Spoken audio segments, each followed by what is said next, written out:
Oh, well, I gotta figure this out. What the hell we got going on here? What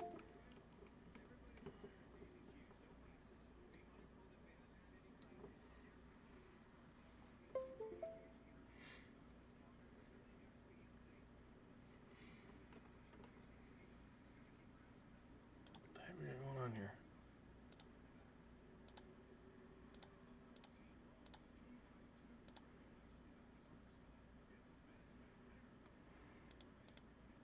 All right, we're ready to go. Trying to get my GoPro to do its job.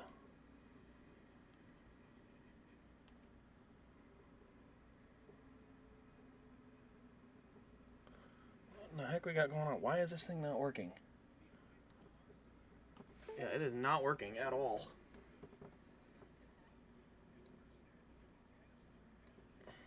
There it goes. What? Now it's deleting again. Why is it doing this?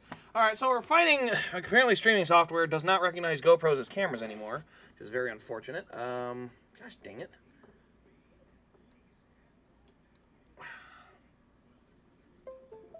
USB connected.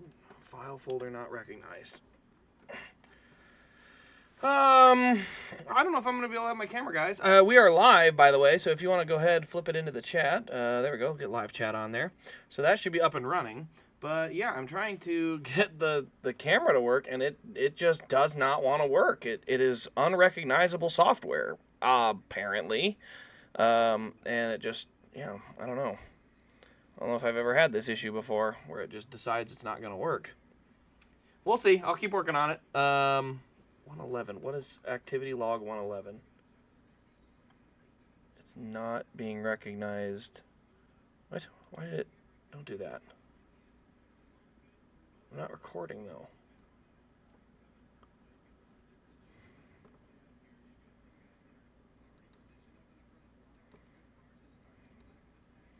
Okay.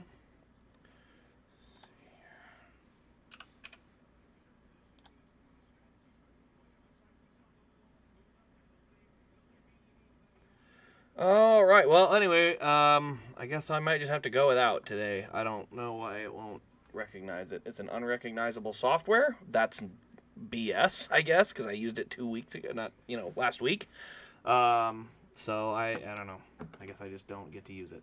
But we are 3 wide, so the 2 Fords are still up front, but the third lane is starting to get coming. Here comes Truex now moving to the top. So we do have a third lane. The question is it due to saving fuel, or do we actually have a workable third lane? Because those are 2 very different situations, and I am praying that we get a full third lane. What the heck? Why is it's supposed to run like a webcam? Why is it not running like a webcam? Get rid of this. Don't need that pop-up. I do not know what to do. Hey, Denny fan, how we doing today? Talladega day. I mean, that's a good day. Outside lane's starting to move a little bit. It's still really early, though. They're already basically saving fuel.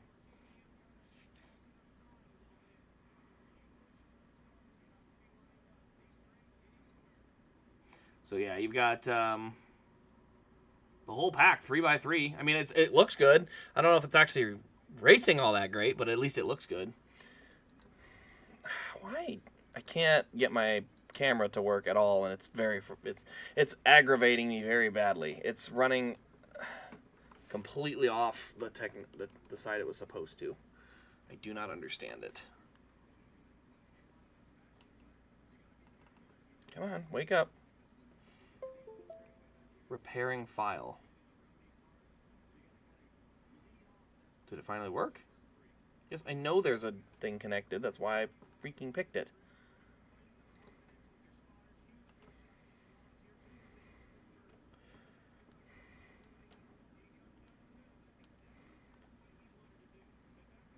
All right, looks like the Toyotas have found their way to the front. Bubba just pushed Truex all the way out front, and then they bailed on the third lane. I'm not sure if that third lane is going to have enough momentum to keep on roll. And there goes a... Oh my, this is becoming a problem. Yep, it's... NASCAR Stop with the stupid pop-ups on your website, please. These are absolutely annoying.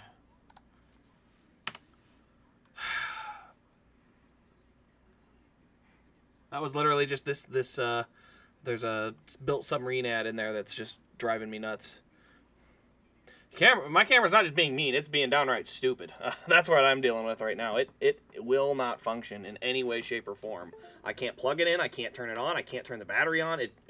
The camera works. It does not allow the computer to use the camera as a webcam. It's just ignoring it and pretending it doesn't exist. You can hear the making noise, though. It's making noise like it's there, but it's not. And it's driving me up a wall because it makes no sense how it deleted itself and then now it wants to redo.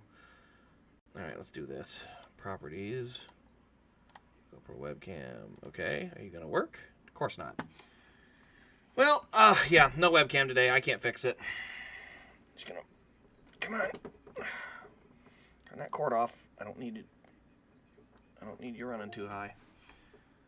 I don't know. Yeah, BJ McLeod is not top 10. He's top 5.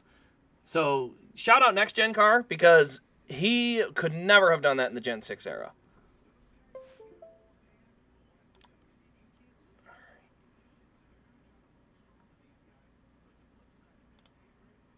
Yeah, let's go back to all the defaults. GoPro camera is not recognized technology. Of course it's not. Come on. We'll get it figured out. Probably not. Yes, the GoPro webcam app. Please use it. Corrupted software? What are we doing here? Come on, open up.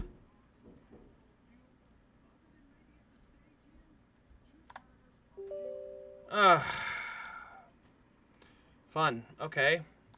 Get that out of here. Yeah, so we have a lot of problems going on here. I can't get that to work at all. It's not working very well at all.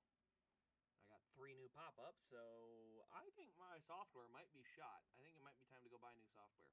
But Joe, again, still got to shout it out. BJ McLeod, top 5, or in the top 10. And then next Diecast review is going to... Oh, the microphone's dying now. What the heck? Okay, well, the next Diecast review will be this week. I have a whole bunch of cars laid out, ready for thumbnail pictures, but had to finish an inventory first. So hopefully I will have a whole load of Diecast reviews for this week. Everything from McDowell's Indy win, Hamlin's Pocono win, Byron's Watkins Glen, Busher's Richmond, Busher's Michigan, Almirola's Sonoma win, Kyle Busch's Pocono win. Yeah, hopefully a whole big boatload of them. Yeah, my camera's acting like we're on Fox today, and now the rest of the software is doing the same stupid thing. Yeah, I think I got the audio fixed by resetting defaults there. BJ McLeod just led a lap, guys. Look who's at the top of the board. BJ McLeod. What is this? I wish I could see it because we're on a commercial right now. I wish I could turn my stuff on too, but you know we can't do that either because we can't have nice things. I don't even know what to do. No freaking clue.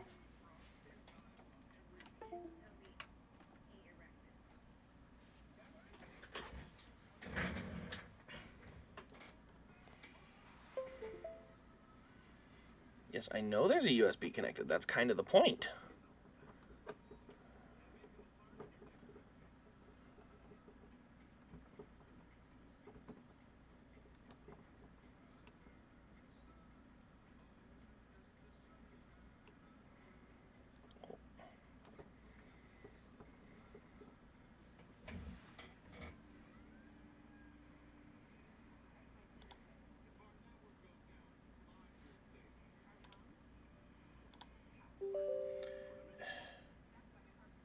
Yes, it's the same thing it always has been. And we just lost that now, too. Oh, this software might be junk. It might be time for me to get some new ones. I am losing pieces and parts of it all the time. It is not working well. I mean, it is able to hold chat, which is good, but the rest of this thing is really, really having problems. I mean, it crashed last week, but it's like, I mean, I made my video after the race, so I thought the software was all good to go again, but no, it is not operating good at all. This is a huge problem.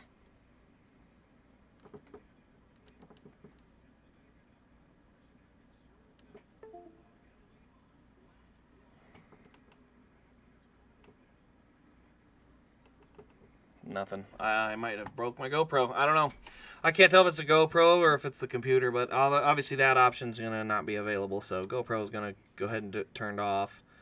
And then I'll have to throw something else to block all these stupid ads from causing problems, because that's what unfortunately happens.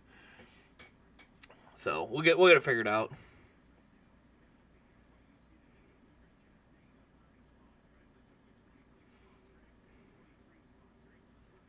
All right, well, we got it, I think, moving for now. You're going to Dover next week. Hey, I have a request for you there, Gustavo. I need to get an event pin from Dover, and Dover is notoriously hard.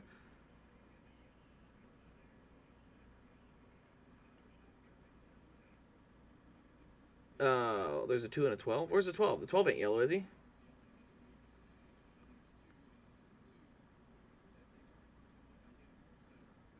Yeah, I think that's a different one. Anyway, but I need to get a pin. So if you can give me a hand and help me get a pin, that would be awesome, because it is very hard to get pins from Dover. For some reason, they always just never have them available at the track.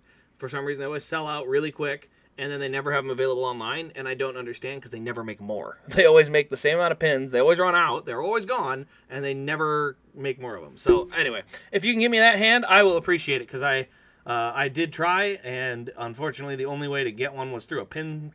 I say a pin scalper. It's somebody who has access to those pins early, and they try to sell it for $60, $70, and I'm not doing that. Meanwhile, excuse me. Meanwhile, out front we have Daniel Hemrick. I think we're just gonna have to. There we go. You can hear it reconnecting again, but not operating at all. You know what, we're going to scrap this thing. We're going to completely junk this, remove that. We're going to delete the GoPro, because the GoPro is not working, and we're going to add a new camera source.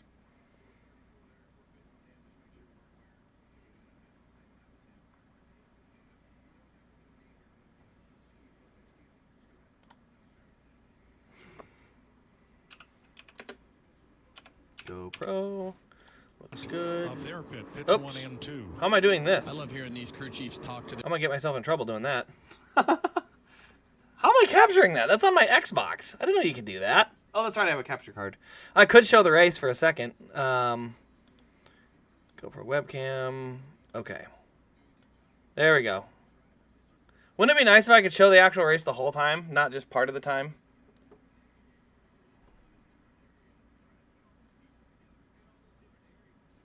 I'm surprised it even showed.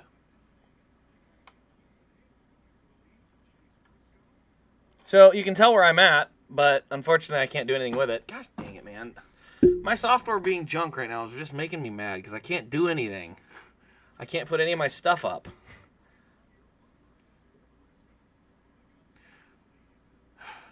We've had really good racing thus far, though. Honestly, we're 17 laps in. We've had a decent amount of movement inside the top 10. You got a handful of guys that are kind of just riding in the back, and then they'll move and do it, and then they'll kind of charge forward. It looks like the bottom lane is just a sucker hole. Everybody moves forward on the front, to the front on the top 2 lanes, and then they move to the bottom lane, and then the bottom lane goes backwards. So like your best benefit is literally to stay in the top 2 lanes, get to the front, and then everyone always drops down and then immediately starts going backwards.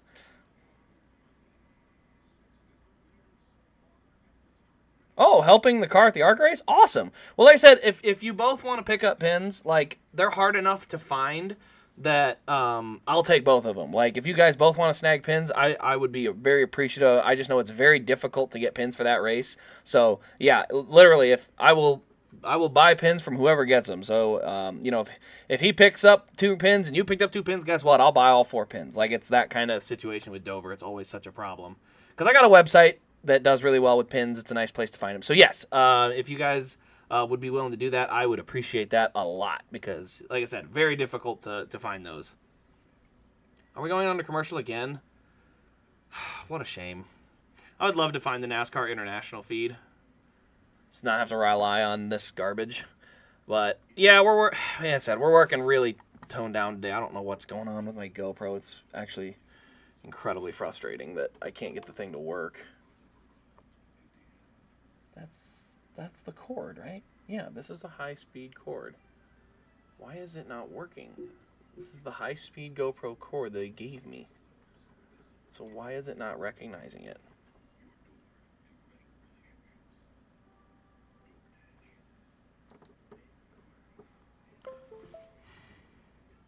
USB connected, but it doesn't actually let me do anything.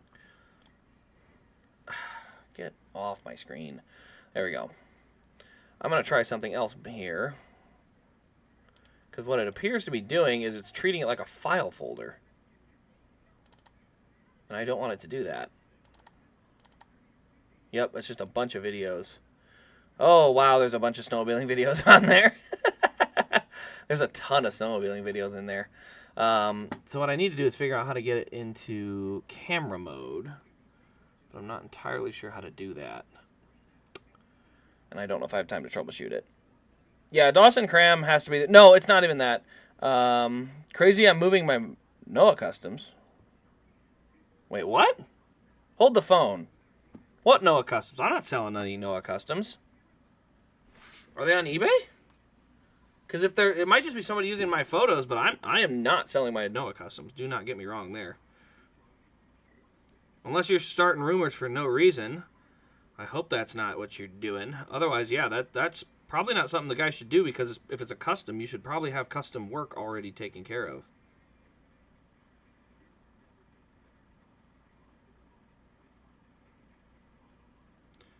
All right, let's see. I'm going to search, see if it shows up. Is that what's happening, though? Oh my gosh, I have no connection at all. Wi-Fi has been disabled. Why is... Dude, my tech problems today are bad. They are bad. Favorite paint scheme? It's hard not to really like the Overstock car that Noah's racing. I really like that car.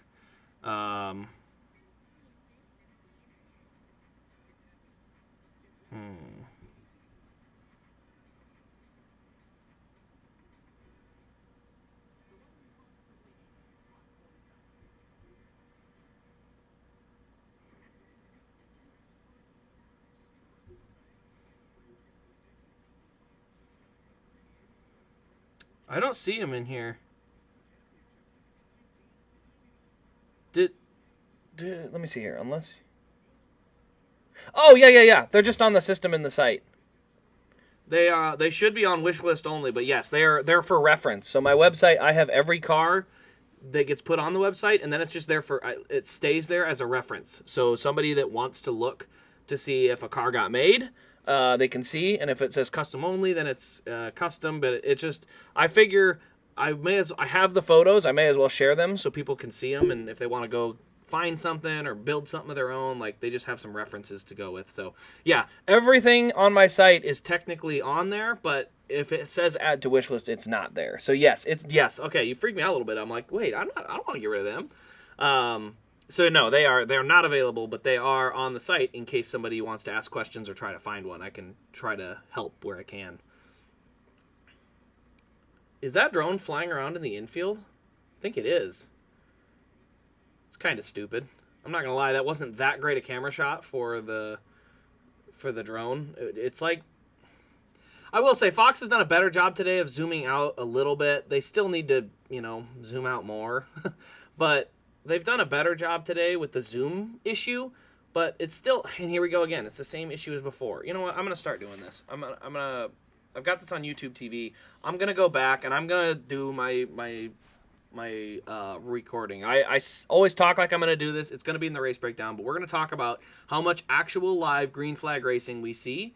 And every time they do one of these, which is a current side-by-side where they're asking drivers questions, that'll be counted as side-by-side promo. And so a side-by-side promo, like, I'm going to do the math, but I'm after the Xfinity race, when I literally skipped through all that kind of crap, I literally watched the Xfinity race in like 40 minutes. There was only about 40 minutes of live green flag action. The rest of it was all commercials, cautions, side-by-side promos, other promos. Like, I'm very curious how much actual live racing action Fox will show today, because that is a huge problem in terms of growing the sport, is if people tune in and try to see the sport and they're only seeing 1/6, 1/5, even if it's only half. If they're not seeing enough of the action, they're not going to stick around. NFL, you never miss a live play. Never. You don't miss a live play when it happens. And NFL has tried to start plugging in little mini ads in between plays, and sometimes they'll miss a hurry up, and they have to kind of jump, and I think the NFL broadcast should be scrutinized really bad for those. But yeah, we'll see. I'll break it down later today. Liquid Color Sunseeker. Yes, I do still have that car. Actually, I have it, but I don't necessarily plan to keep it. So if you are looking for a Liquid Color Sunseeker, it will be available. I will definitely be moving that one as I prepare for Kansas. They're still 3x3, man. They do not seem to be separating at all. Justin Haley leading the bottom, Chase Briscoe leading the middle, and Martin Truex Jr. up top. It is wild, too, because I don't see hardly any teammates working together here. It is just a conglomeration of cars. You know, I'm looking through the field, and I see no team affiliations hooked up in a line of 4. Like, it is just random who gets where. I do see the 2 Overstock cars just found each other. So it looks like those 2 are finally nose to tail. But that's in the back.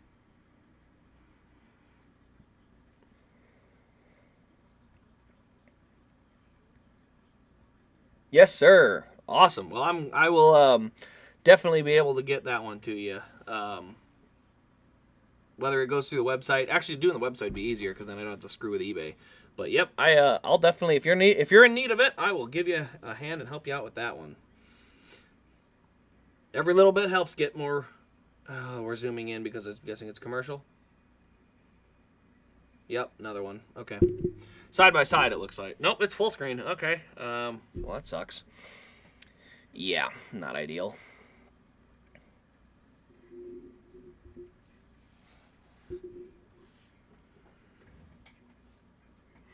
I really wish my camera would work. That bugs me a little bit. I went and bought this fancy hat. I wore my Chase Elliott t-shirt today. And all for nothing. I got nothing to show for it. Nothing. Well, I guess what else could I do? I need to add another widget over here or something. Something's got to take up that space. I would love to be able to just show the race. I can't do that, but it would be cool.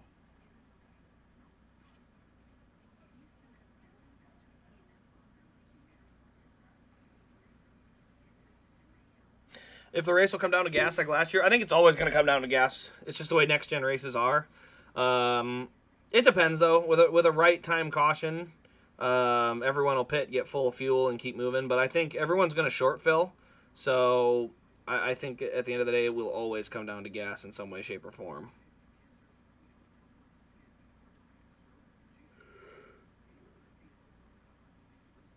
I guess I don't have to wear my hat today now, unfortunately.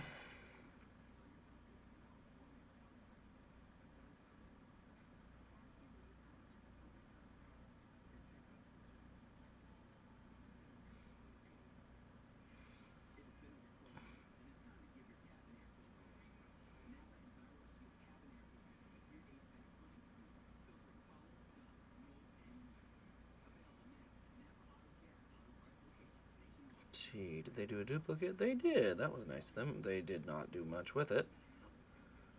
Doofus. Alright, well, it is what it is. I can't fix it. Get that taken care of.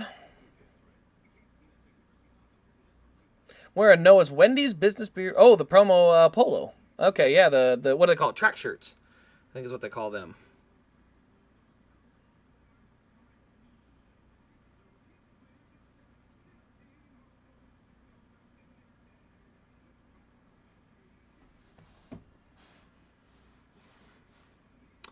All right, so as we currently run, it looks like the same group up top. McLeod might have gotten a little farther ahead than Haley last time. It looks like, yeah, they're all just shuffling a little bit.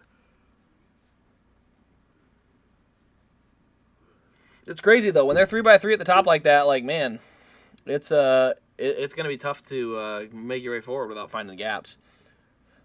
Looking for a 2021 Coke 600 pin. Well, the good news is I have a photo available on the website. So at least you know what it looks like. And I think after that, your options are going to be fairly limited. I'm debating, there is a Facebook group, but it's not very big, called Auto Event Pins. But I think I'm going to make my own Facebook group, and that way I can promote a little bit better and whatnot. But it's going to be an option where people can look for and acquire pins and whatnot. So, yeah, that'll be something that I think I'm going to do. There's BJ McLeod. Dude, I hope BJ has a great run today. If he wins, I'd be awesome, too.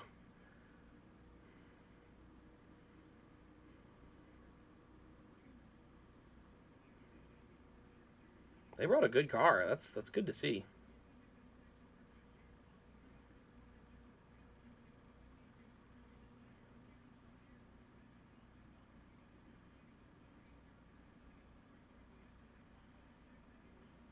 Look at BJ go. Thoughts on SVG's Wendy's paint schemes? The Cup one is absolutely fire. The Xfinity one's good. If they made a liquid color, the Xfinity would look incredible, but they're not going to make one. But yeah, no, Trackhouse is like, I will say, Trackhouse is the best design team in the sport. I mean, Trackhouse cars very rarely look bad, and they almost always look really good. And even if they're not for me, like Ross's paint scheme today isn't for me, but it's creative. I still really like it.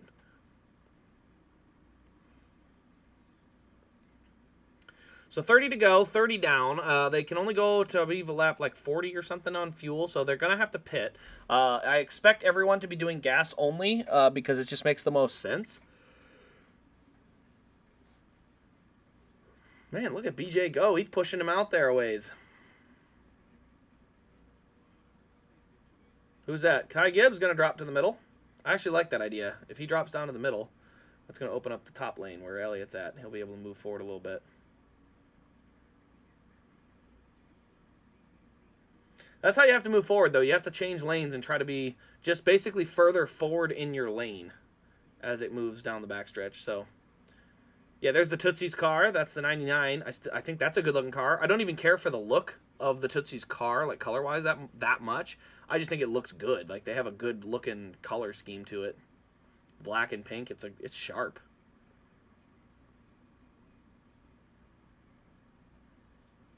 All right, so Toyotas are lining up in the middle. We're starting to see some organization take shape as they get ready for that.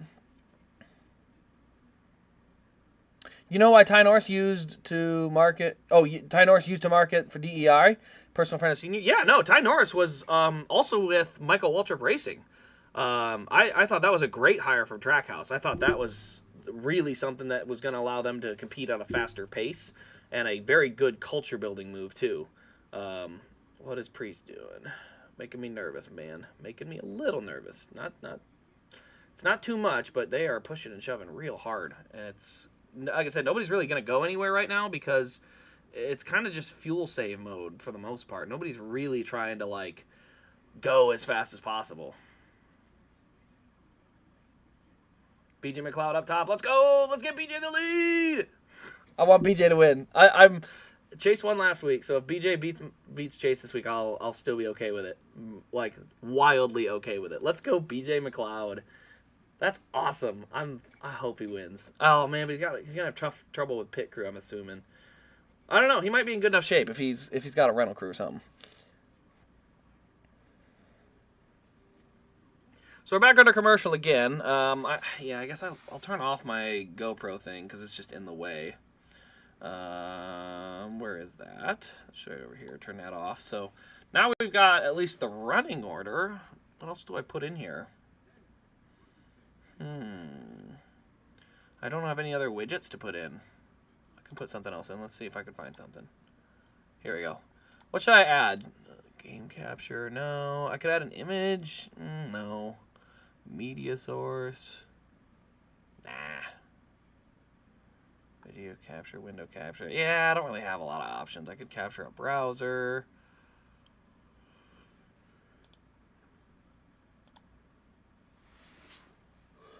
Looks like we're just not going to have it, unfortunately. It is what it is. Yeah, all of that came out of DEI, but yeah, Ty Norris, and DEI, I mean, people forget, like, Michael Waltrip Racing was starting to hit a really big stride before the penalty. Like, it was truly, Gibbs and Michael Waltrip Racing were getting close to the same level in 2012. Like, Gibbs, you got to remember, who won 2012? Gibbs, Kyle would win a couple races. I'm trying to remember who all won in 2012. Yeah, it was not much, but, like, if you look at 2012, like, Gibbs had probably 5 or 6 wins that year, and Michael Waltrip Racing had, like, 3 with Boyer, and they almost won, I think, 2 or 3 races with Mark Martin in the 55. Like, they were in a position where they were legit going to be, you know, one of them top teams. We were robbed of a silly winner yesterday. Dude, I can't express how mad I am at Riley Herbst for not pushing Haley Deegan. And it's one of those things like, oh, he's supposed to do what he can for his team. Yeah, kinda. Like when you just split or 3 wide, go way up top, he costs both of them a shot at the win. Like, oh, it drives me nuts when bad drivers end up in the front and then make stupid moves on the last lap. Like, hey, the leader's out front, so I need to push this guy to the leader and then make my move. But instead, they'll just make the move for third and slow everybody down and let the leader get away. And you're just like, oh my gosh. It drives me nuts, man. Like, what are they doing? They're still 3x3 up front. I can't tell if it's for saving fuel or not. Whatever method, it's working.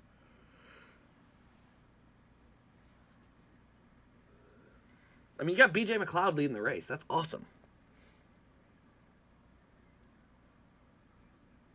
Dude, if Joey Gase could have won, I would have been okay with that, too.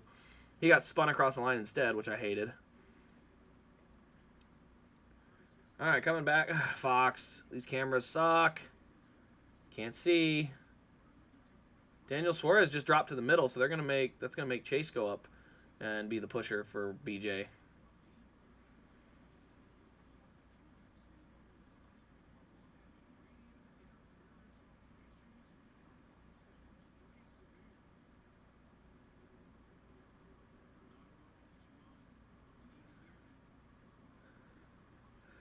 All right, so Truex kind of pulling away up front. I don't know if Chase is either choosing not to push or he can't push, but he's not getting up to McLeod very well. I mean, the name of the game is saving fuel, and if you're pushing, you're probably going a little faster than you would probably want to go. But at the same time, if you don't want to push, you got to be more than second in line. You got to be about third or fourth. That gives you the ability to kind of coast a little more. Play with it.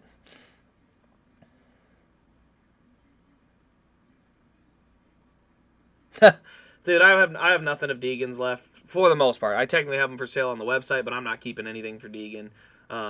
Nothing like I just don't want to keep a boatload of cars. So, if she wins an Xfinity race, I'll review it just like I reviewed all her other cars. But as I trim the collection down, it's kind of going to get down to Daytona 500s, Coke 600s, championship wins, other super memorable races, and then just my stuff I've seen in person. Like it'll shrink quite a bit. So there will be some nice cars hitting eBay and the website here in the next few weeks, which is good because I mean it allows me to have that chance to narrow everything up before I have to pack it up. Whoa, big run on the top.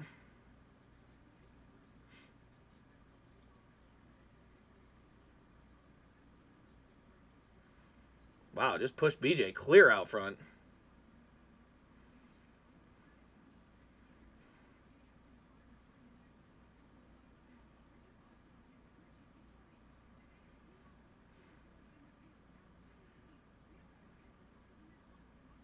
$14 Fords is too many. Interesting.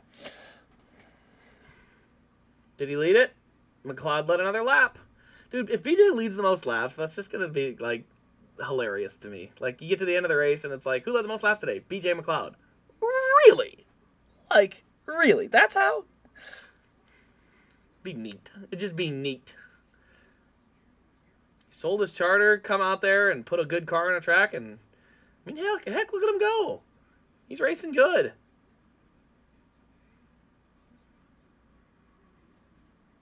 Oh, BJ's up in the wall. I don't think he hit it hard. It looks like it's still rolling. Did he run out of gas? He ran out of gas. BJ ran out. I mean, honestly, that's really good result. He ran out of gas in front of the field, and all he got was a wall scrape. Like, that's actually a pretty good situation. So he's going to have to pit. He's probably going to lose a draft, all that kind of stuff. But here's the thing. The biggest factor in all this is at least all he did, it's not even that much of a scrape. Honestly, that was a really good save for BJ. I think he may have just ran out of fuel. If he didn't run out, then it's just bad luck. Here comes Noah Gragson to the lead. I'm sorry, I got distracted during the little side-by-side check. But here comes Noah. Kyle Larson behind Chase. Ooh, I like that. Are they pitting?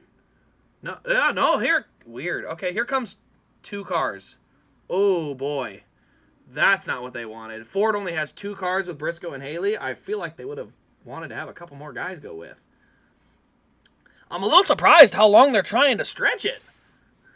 So we've got Chase and Noah up front. This is great for me. I'm loving this.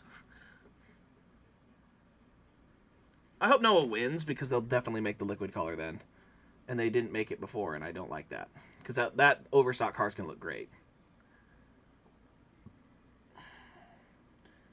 Huge push. I don't think Elliott really wants to lead because it's so hard to save gas when you're out front. Who is that? Anthony Alfredo coming to the front.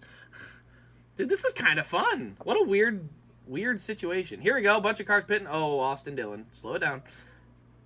Okay, he got there. So Trackhouse, Spire, and Childress looks like they've just came down. Yep, looks like Trackhouse, Spire, and Childress all just came in. Here's the thing.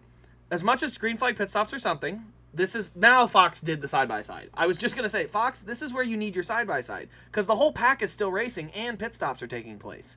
You need to show both. You do. Like, that's part of what needs to happen. And they did. Kyle Larson's going to try and get his lap back the old-fashioned way. That or he's swapping so Chase can push. Which is a great option, because Chase gets to push, save gas, and still be the leader. It's the greatest situation ever. All right, here comes Anthony Alfredo. Here comes a whole, not a huge batch. Looks like, ooh, Denny locked it up. Ow, he hit the 42 and spun. What the heck, Denny? I mean, it's not intentional, but it's just like, dude, you're what should be a champion of the sport. How in the heck? How did... Oh, well, Denny had a...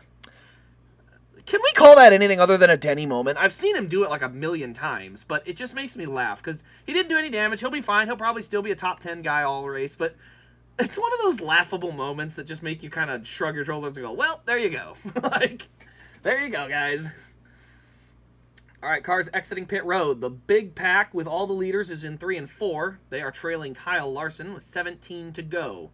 Here ooh, a lot of them come. Big pack coming to pit road. This includes all the Hendrick cars, Kyle Busch, I see Bubba Wallace, I see Christopher Bell, there's Bowman, yep, so Bowman's in there, there's Burton, that's McDowell, yeah, we got a lot of cars on pit road right now. They all take the same amount of fuel, so they are all on exit now. Kyle Larson will lead them off. I like that idea for Kyle, because he won't have to necessarily go in and just take the wave around or take your free pass. You'll be able to actually like just win the quote-unquote win the stage and get your lap back. But Denny Hamlin with that spin's already lost a lap, so he will not necessarily lose a lap with only 16 to go, but once everybody pits, he'll be a sitting duck for sure. And here come the rest of them except for Denny and BJ. So BJ McLeod and Denny Hamlin they got drafting help. Those two might be able to keep themselves from going a lap down. So actually, BJ already went a lap down, didn't he? Actually, that means Denny is a lap down. He fell that far back. The good news is BJ didn't actually... No, I don't think he will lose a lap. He's going to lose a little ground, but I don't think he's going to lose a whole lap. All right, as they all get lined up, 16 to go, we are going to be racing for the checkered here. Here come the Fords off pit road, led by Brad Keselowski and Josh Berry. They are at the start-finish line now. Noah Gragson just has a natural feel for Talladega, man.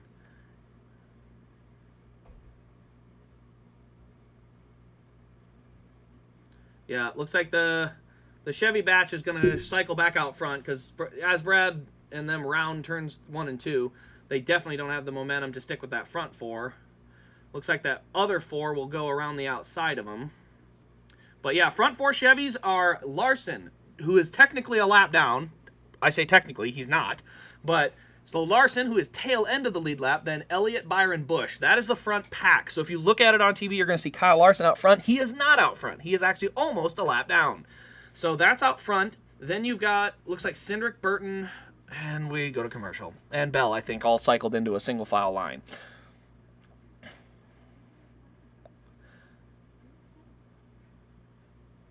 I mean, it's a Caitlin Clark commercial, so I'm, like, not mad at it, but I still, like, the racing was just starting to cycle up.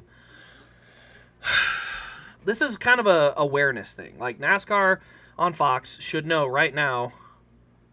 Joey Logano just got hit with speeding on pit road, by the way. But NASCAR on Fox should know this was where the action was about to pick up. All these guys are cycling in, and they're going to line up somewhere, and we're going to miss all that. Like, that's all important information as a race fan, and we're not going to get to see any of it. And I don't like it.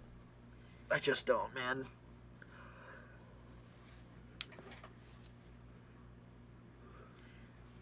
Best way to put it is, like, Fox just lacks situational awareness. Like, there were some very important things as these things were cycling out, and I think Brad cycled into about 9th, but I don't know where he cycled in because he's getting passed as they go to commercial. Like, we're not getting to see the field sort of, like, take shape. This field was still shaping itself with all the cars blending, and we missed it all. So, anyway, I'm going to look quick. Let's go see, is anybody a lap down? So, everything is cycled through. Chase Briscoe is a lap down. I don't know what happened there. And Zane Smith is a couple laps down. And Kyle Larson is now a lap down, which tells me Cindric has gone to the front.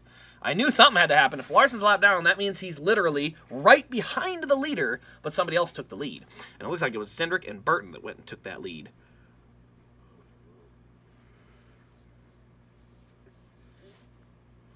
So yeah, it looks like the Ford train went around on the high side. I shouldn't even say that. They didn't necessarily go around on the high side either. Cindric is probably side by side with Kyle Larson right now. But because his nose was out in front, he's a lap down.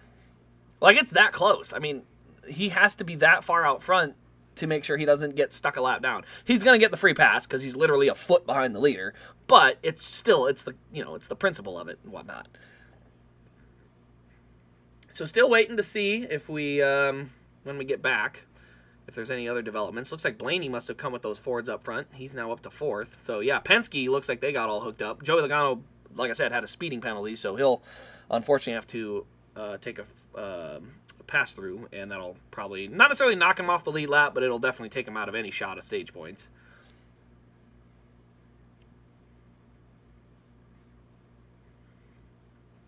So yeah, just judging by the scoring monitor, I think the Fords are on the outside, the Chevys are on the inside, and Larson is probably right side by side with Cindric, then Elliott and Burton, and then Byron and Blaney, and so on and so forth at the moment. So we'll see if that holds true. Denny crashed harder last week than my stream. I don't know about that. My stream crashed really hard. It's crazy, though, because Denny crashed as hard as he did, and yet he's out of the race, but we remember watching freaking Christopher Bell crash early. He continued. Like, I did not realize he was still in the race. He ended up like 17th. Good finish for him.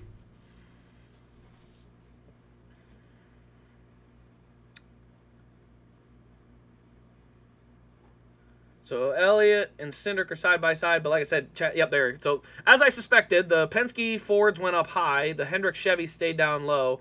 2 by 2 with 10 to go.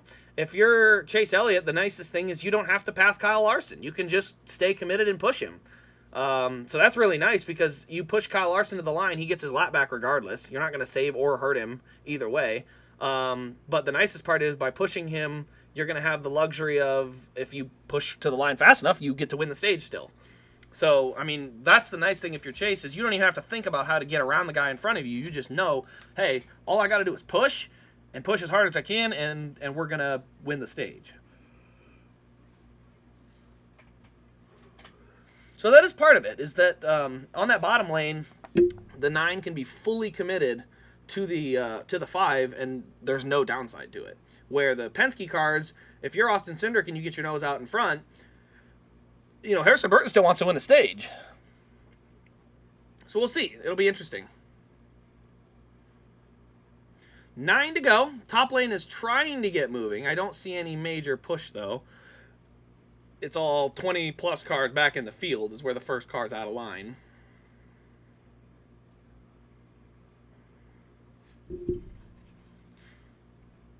But as they run, Austin Cindric is our leader. So, like I said, as they run, it is Cindric in the lead. He is side by side with a almost lap down Kyle Larson, as it would technically fare. So, it's funny how that works. So, 8 to go. We are down to the single digits to the end of the stage. Shouldn't see any other... Oh, my God. Fox, what is that camera work? Oh, what? I need to clip that and put that in my video. I'm going to definitely make sure I show that. That was I mean, we're going to another commercial? Are you serious? 8 to go. Are you kidding me? They're turning laps of 50 seconds, so they are literally 7 minutes. 7 minutes from a guaranteed caution. 7 minutes from a guaranteed caution, they took a half-screen commercial break. Holy crap, this is bad, man. There's gonna be a guaranteed caution in 7 minutes, and they just went to commercial. If that's a 3-minute ad, they're gonna come back with 4 minutes and then go right back to another commercial. Holy cow, man, that is bad.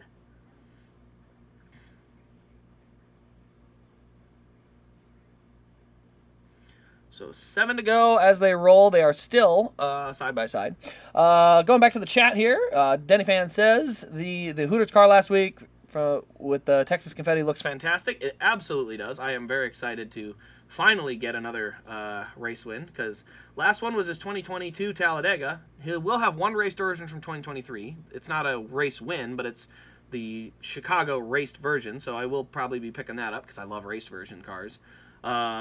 But yeah, it's nice especially in the Hooters car. I've always loved the Hooters car. I've collected the Hooters cars since he started getting sponsored in 2017 by him. So I really enjoy the Hooters paint scheme, especially this year. I like it.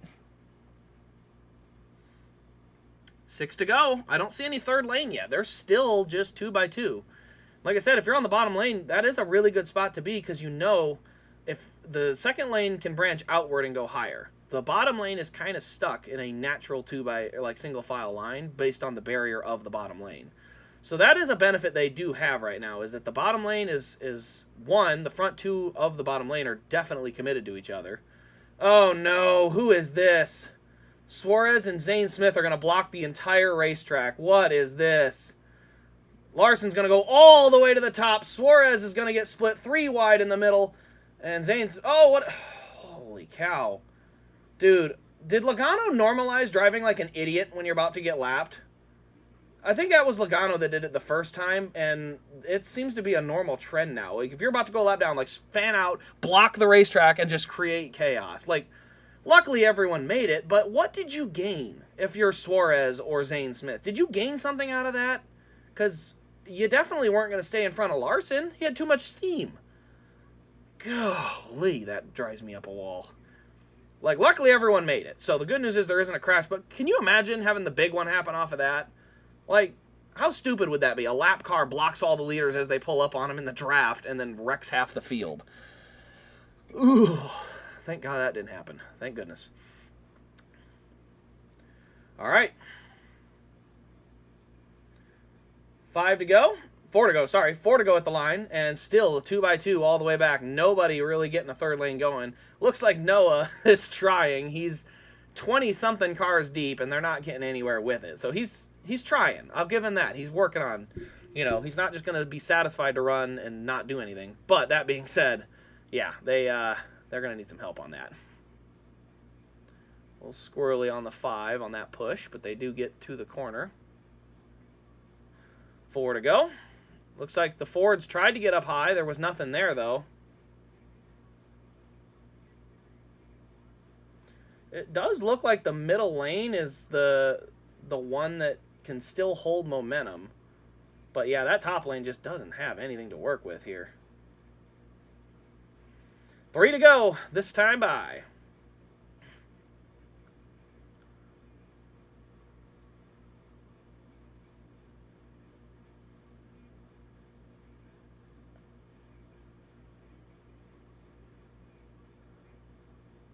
All right, here we go. Third lane starting to move. Looks like the second lane's starting to lose some guys as they move high. Coming around to 2 to go. All right, let's see. I can't see. We're watching a stupid onboard of a guy in 30th. There's a battle for the lead, but we can't see it because, again, they're not showing it. Hello? Hello? No. Okay, we don't need to bother with that. Who wants to see racing at the front? Who just pitted? Suarez. So Suarez had to come back down pit road anyway. Boy, that makes his block look even dumber. 2 to go. Penske Ford's cleared. Not enough. He's not going to come down, though. That's probably a good move.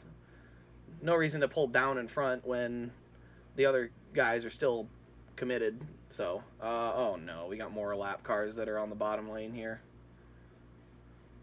So Suarez coming back down again. Not sure what the... Ooh, got squirrely there as they tried... I think Cindric tried to pinch Larson into a lap car. Again, not smart, but they got through. Everyone's getting through, but boy, it's getting sketchy. Coming around, they'll hit the 1 to go mark coming into the last lap. Ooh, a little bit of an arrow push, or a tight push off the corner from Byron. He left the bottom just a little bit.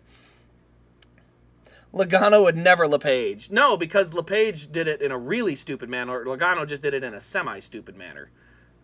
Like, it's close, but not that far. But yes, I get what you're saying. The only reason Logano's worked was the field gave him room, and he wasn't, like, he was off the pace, technically, but he wasn't that far off the pace. Ooh, big push. Big push down the backstretch. Oh, come on. Okay, good job. BJ McLeod went high.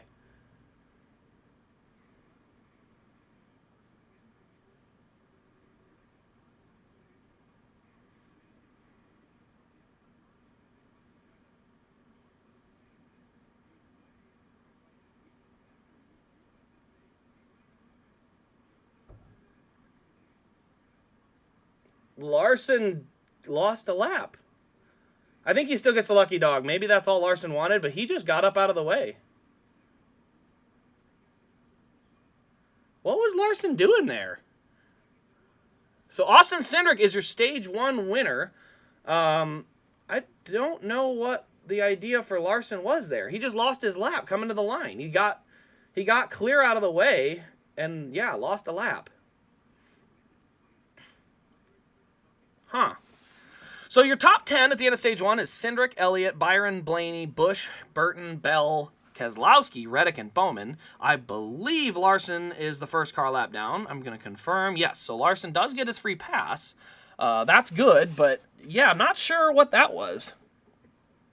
Well, it's a drafting track. I'm not going to give Cindric praise yet. Well, I mean, if he goes out and runs well, then great, but we're going to have to see him run good at a non-plate track at some point. He can't just rely on plate tracks and road courses. Like, he has to have good runs somewhere else eventually, because he's better than Burton, but they both have definitely not ran up to par compared to other guys.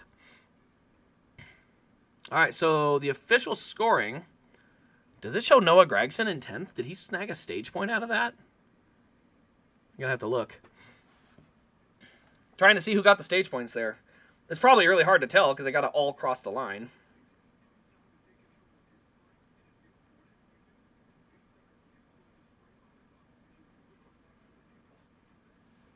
All right, so as we are under commercial, I'm trying to look here.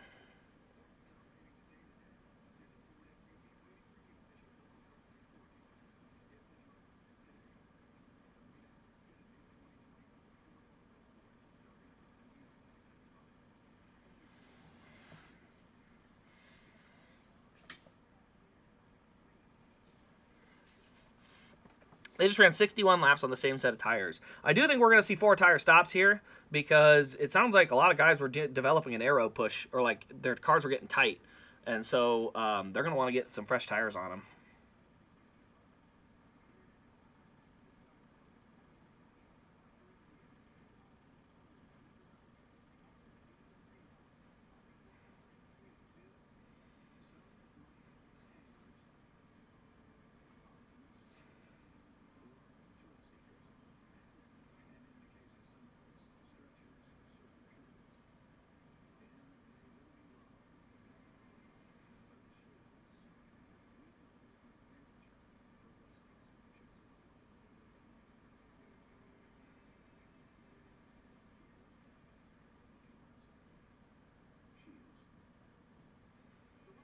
Oh my gosh, dude, I'm missing the freaking IndyCar race. Well, I'll watch it later. I didn't realize I forgot Long Beach is at the same time as Talladega. Why? Why is Long Beach at the same time as Talladega? Why would IndyCar self-sabotage? That's self-sabotage right there. Why would you do that? Alrighty, so... Hello, Rocco? Rocco? Rocco? I think it's Rocco. Rocco to glory. Anyway, welcome on in. Austin Cindric, our stage winner, just crossed the line. So we'll be getting into our our yellow flag pit stops as we get ready for the start of stage number 2. Gonna look a lot like stage 1. Riding, save fuel, pit, get your tires, or get your fuel, come out.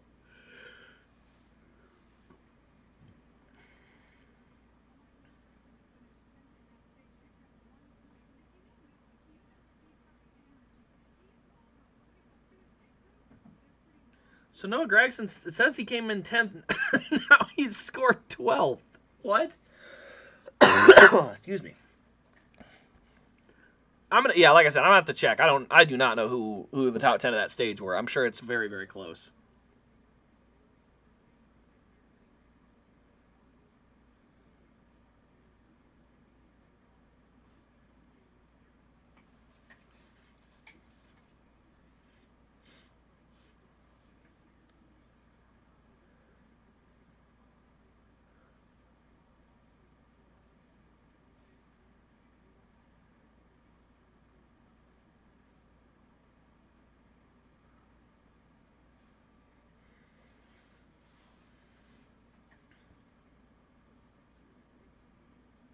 Oh, Drew Blickens. I did not realize Drew was the top of Noah's crew chief. Dude, I love that combination. Drew looks like... Oh, I did not realize that was who his crew chief was.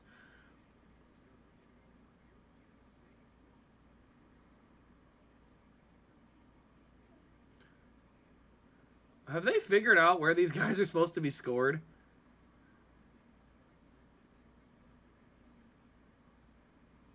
Good grief, NASCAR. It's been 2 laps and they still don't have their cars single file for pit stops yet. Are they coming? I think they're coming this time.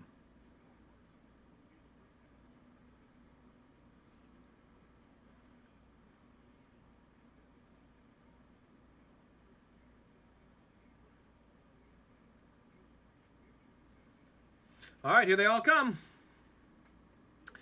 So yellow flag pit stops, I expect 4 tires and fill it all the way up with fuel is what we'll see for most of these guys. Ooh, Noah, that was not a good stop in the box. Not angled very well. He's going to probably struggle on exiting his pit box, but that's all right. Like I said, this one's not as important. This one's all about filling it full of fuel.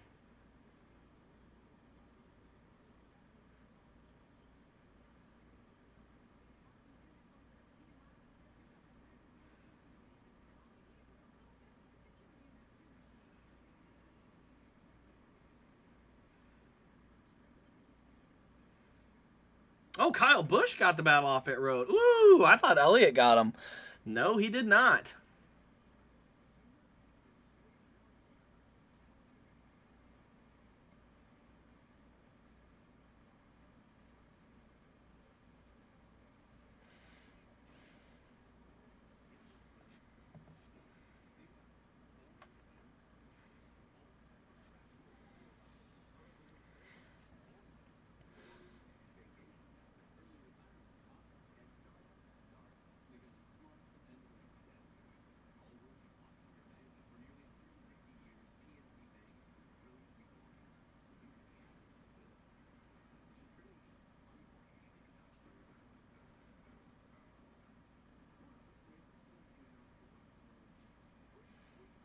All right, well, we're on another commercial. I'm going to insert an ad quick, and I'm going to go grab me a beverage, and I will be right back.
That's right, I'm not on camera, so you can't see when I'm back. I have to show you when I'm back.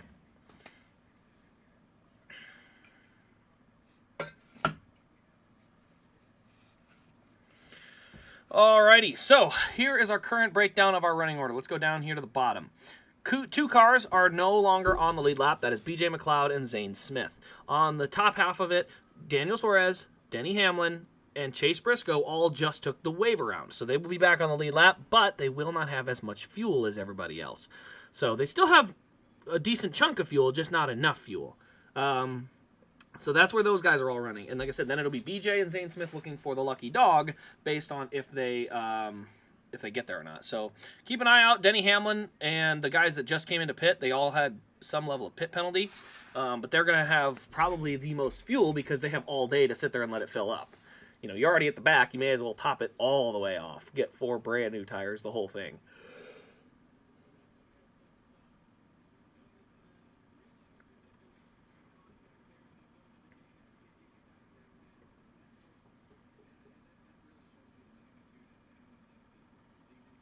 All right, so they are lined up 2 by 2 as they go down the backstretch. Stage 1 point getters. No, Noah did not get 10th. It was Alex Bowman.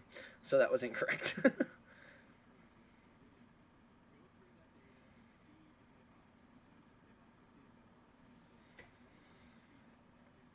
So, should be good to go race here for stage 2. Oh, what the heck just happened? I did not want that. Hell.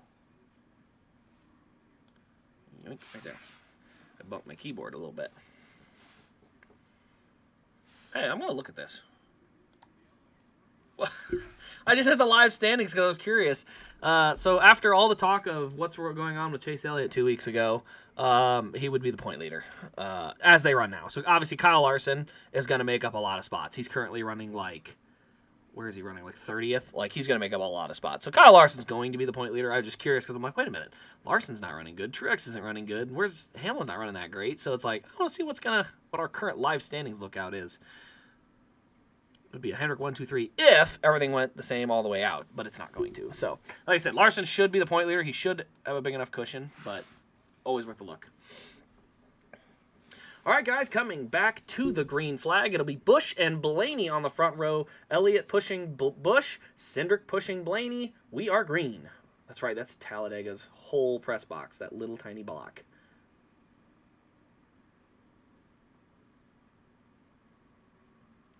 Off to turn 1 they go, side by side. Slight peak on the outside for Busch, but, they're not even up to speed yet, so it's not even worth saying. That being said, I do realize we have 3 Hendrick cars lined up in a row on the outside lane behind Kyle Busch. It is Elliott, then Byron, then Bowman. All 3 in a single file line right behind Kyle Busch.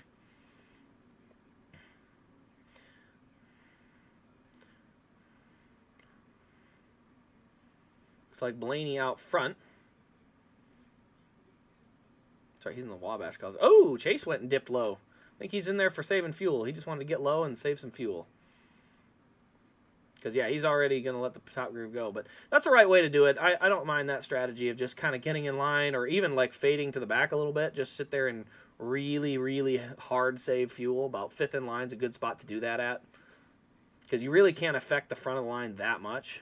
And you can see him coasting off the back of the 20. So he's very easy on the throttle, and that'll help for the green flag pit stop not having as much time. Because right now, as much as I hate to say it, the racing right now is irrelevant. What happens now till they pit is, for the most part, irrelevant. Don't make a mistake, don't crash, but, you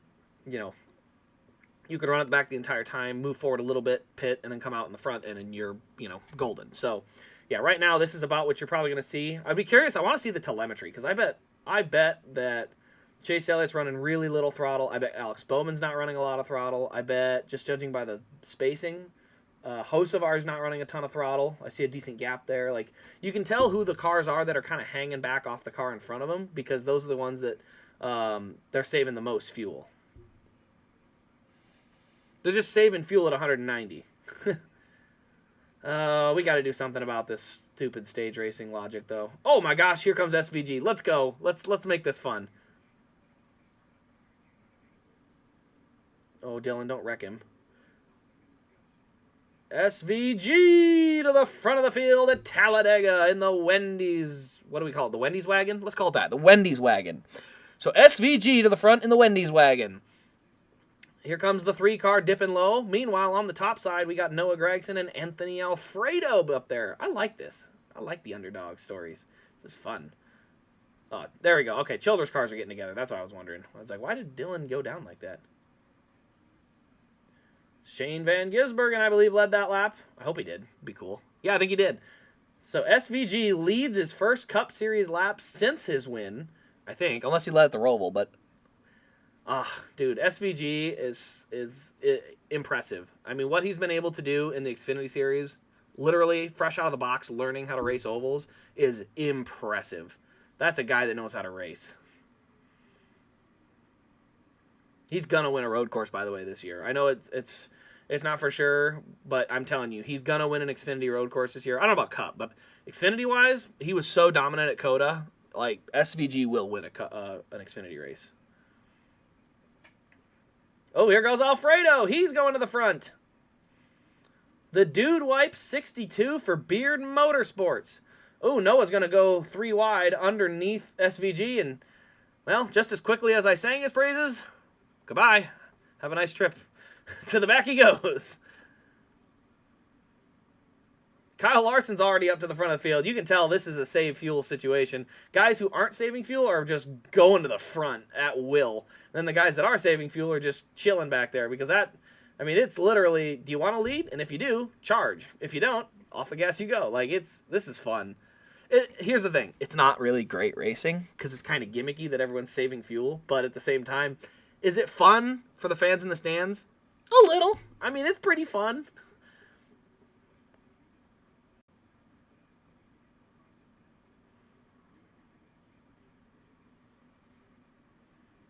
Oh, that 10 car looks so good, man.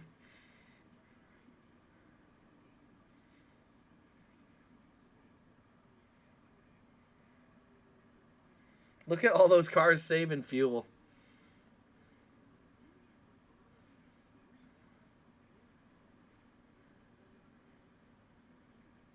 And we're going under commercial. Bummer. Time to crack open the beverage.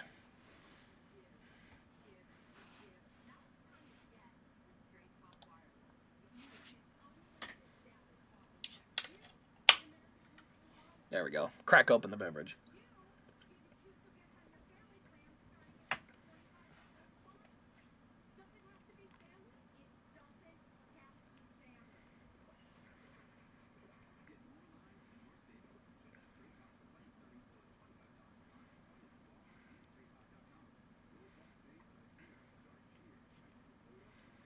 All right, going to Twitter to check and make sure I'm not missing anything. John Nemechek leads that last lap.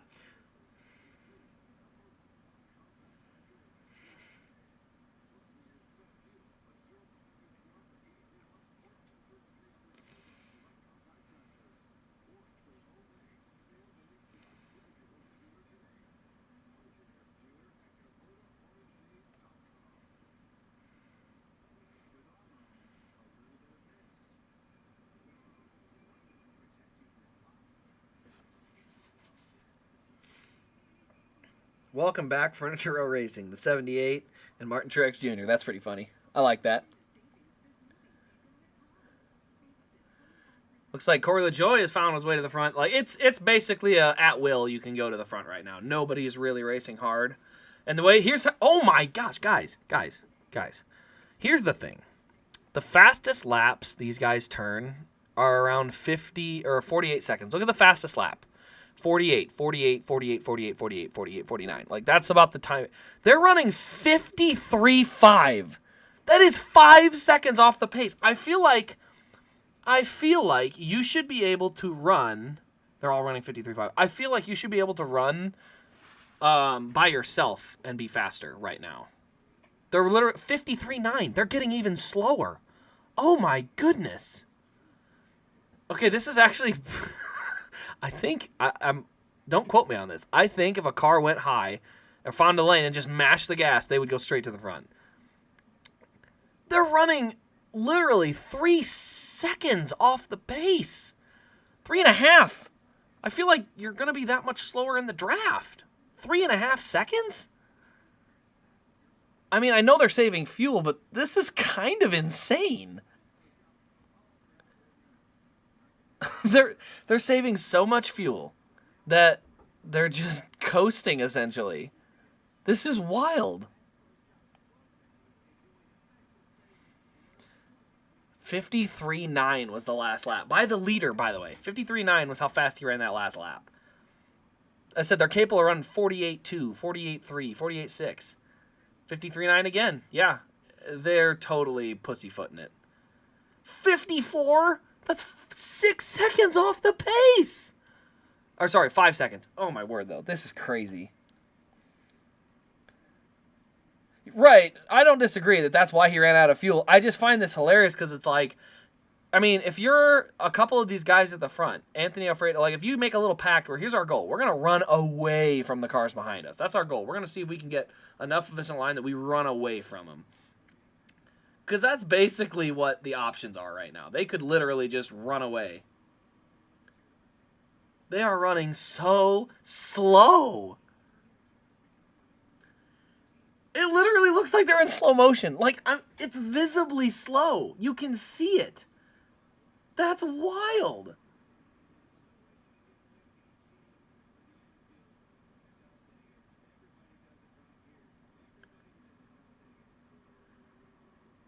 Oh my gosh. They're running so slow. Dude, if you're BJ McLeod, I mean, I guess he's probably going to say fuel, but if you're BJ McLeod, like, just drive to the front. Drive all the way to the front, take the lead, or get your lap back, quote unquote, and just sit up there. It's not anybody's game. Good look. 54.9! Holy cow. Yeah, guys, you have no idea how crazy the speed difference is. Like, these guys literally are just half throttling it around. Like, can you imagine going out on a NASCAR track and half throttling a whole chunk of the race like this? See, here's the thing. Noah Gragson has no drafting help up the middle. He's going to go to the lead because he'll just mash the gas. Yep, he's still hanging there. He's not going anywhere because he doesn't have to go anywhere. It's not... This is awesome. I mean, it's not. This is actually kind of gimmicky, but it's just funny. It's like screwball funny. Yeah. So yeah, they're all just kind of doing nothing. The thing is, they're all saving gas. What's the point?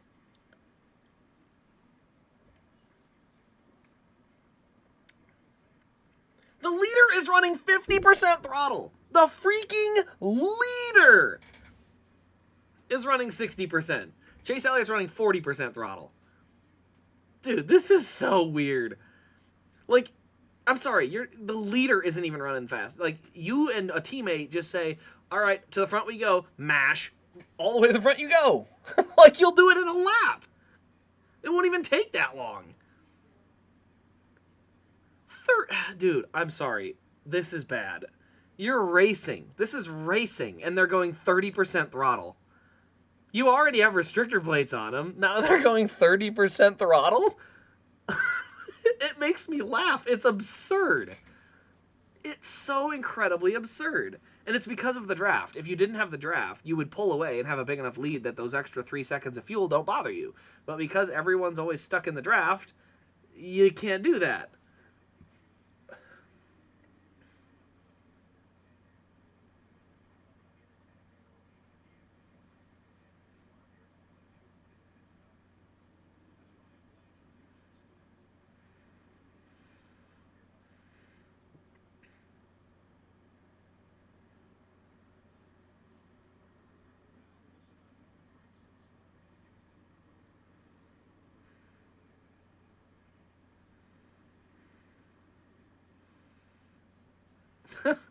Well, I'm not gonna lie, guys. This is entertaining as it looks. I mean, they're running so slow right now. It's absurd.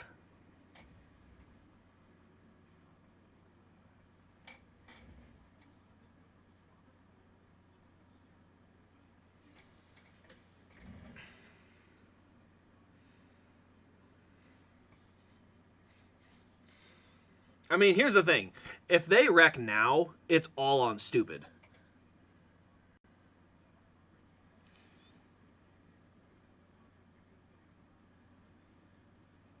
God, look at the speed they're running. 170.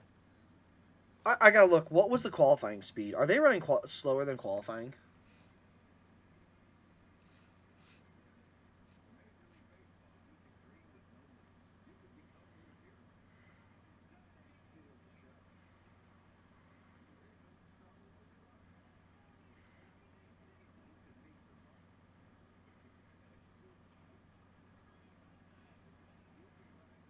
Here we go. Oh my gosh, guys. I looked it up. Yeah, okay. That's what I thought. All right. The slowest, let me say this again. The slowest qualifier ran a lap of 52.4. Or sorry, 54.2. 54.2 was the slowest qualifier. They are running on pace with the slowest single car qualifier in the field, BJ McLeod. The pole speed was a 52.6. They are a second and a half off the pole speed in the draft. Like, this is actually ridiculous. This should almost insult us as fans that this is how they're choosing to race. Like I said, at what point, if you're one of these guys, do you just mash the gas and you'll be a second and a half faster. Can you get a big enough gap to actually run away from the field?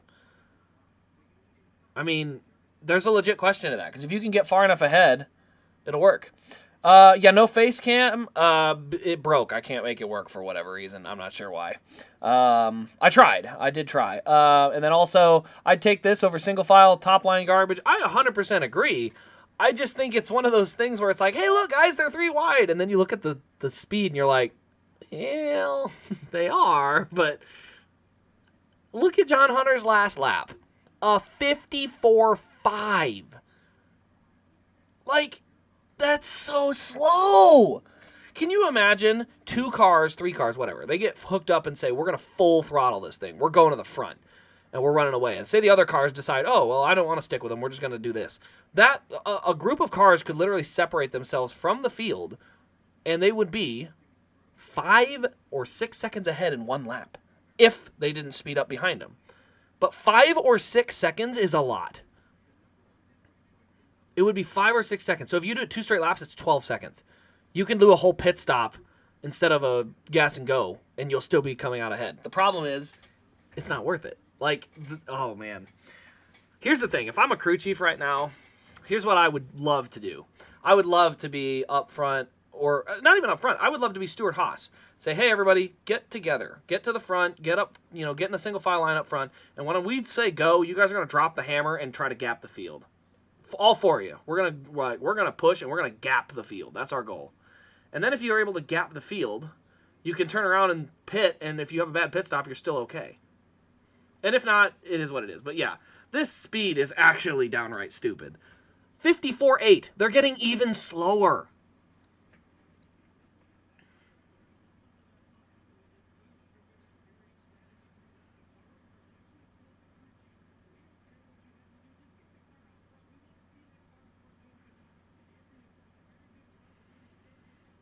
Yeah, I mean, if you're an underfunded team, get your car on TV.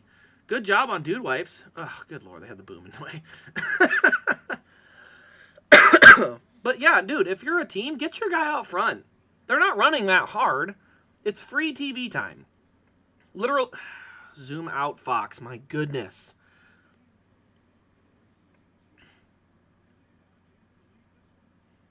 But yeah, it's like, get your guy out front. I mean, if you're a big sponsor, Hendrick Cars, obviously you're more worried about results. But if you're a small sponsor, like if you're the Dude Wipes, if you're United Rentals, heck, even Wendy's on SVG's car, yeah, go out there. Go get some TV time out front. I mean, we're talking minimal amounts of seconds here. Like 1.5 seconds to 2 seconds of fuel is what they're saving. I mean, holy cow.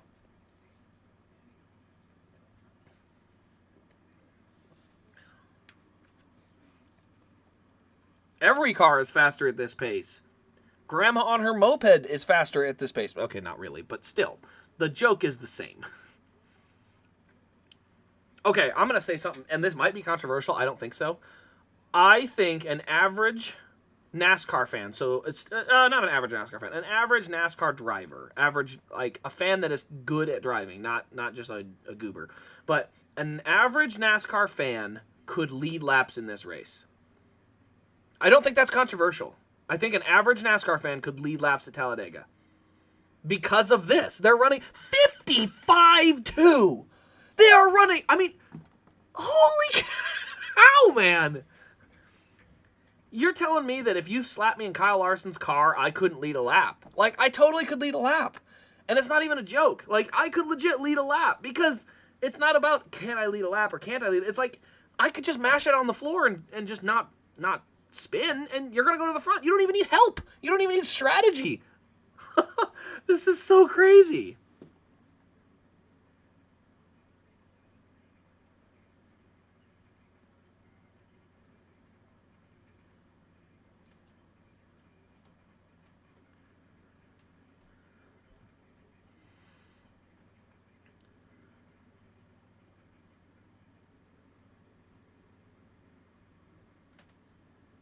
I think there's guys that are going to stretch it and make it on fuel.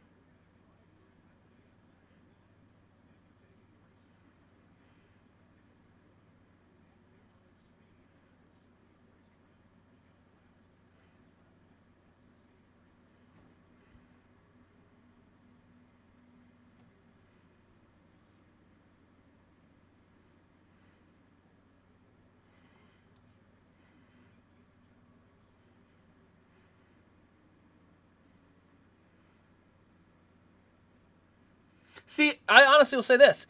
A point. If you got a point for leading a lap like you used to, then it would at least encourage people to run up to the front and get their point. Like, everybody in the field would try to go get that 1 point they could get. Because right now, it wouldn't even be hard to go get it. You just mash the gas, go up front for a couple laps. Boom, you get your point and go back. This is wild. And by wild, I mean it's not. Yeah, see, Die Hard, that's exactly what I'm saying. Like, I feel like if you can iRace and not just wipe your car out constantly, you can probably make a lap at 5 seconds off the pace at Talladega. Because it's a smooth track. But you're telling me if you're 5 seconds off the pace, like, I think you could legit lead a lap. I think you could. They're 5 seconds off the pace. It would take very or semi-minimal effort. It wouldn't be that difficult.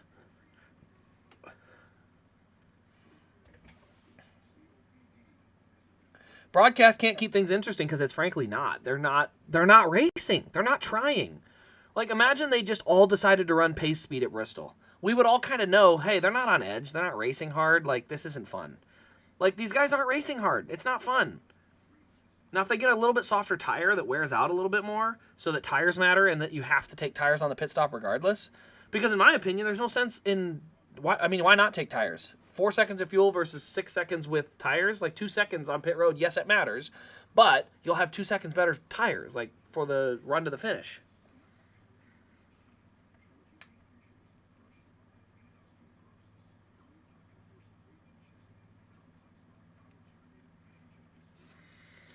Yeah, 54.5 is crazy. So yeah, we're under commercial at the moment, but like I said, we're not missing anything. Nothing's happening. Even though they are side by side, it doesn't matter. Here's the thing, Die Hard, they may not have a last pit stop. That's the crazy part. They may just run like this all the way to the end of the stage because they can make it. Like, that's literally where we are. We're at a state where they could legitimately do that.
54.0. They're starting to speed up. Getting down to 54.0, 52s out back.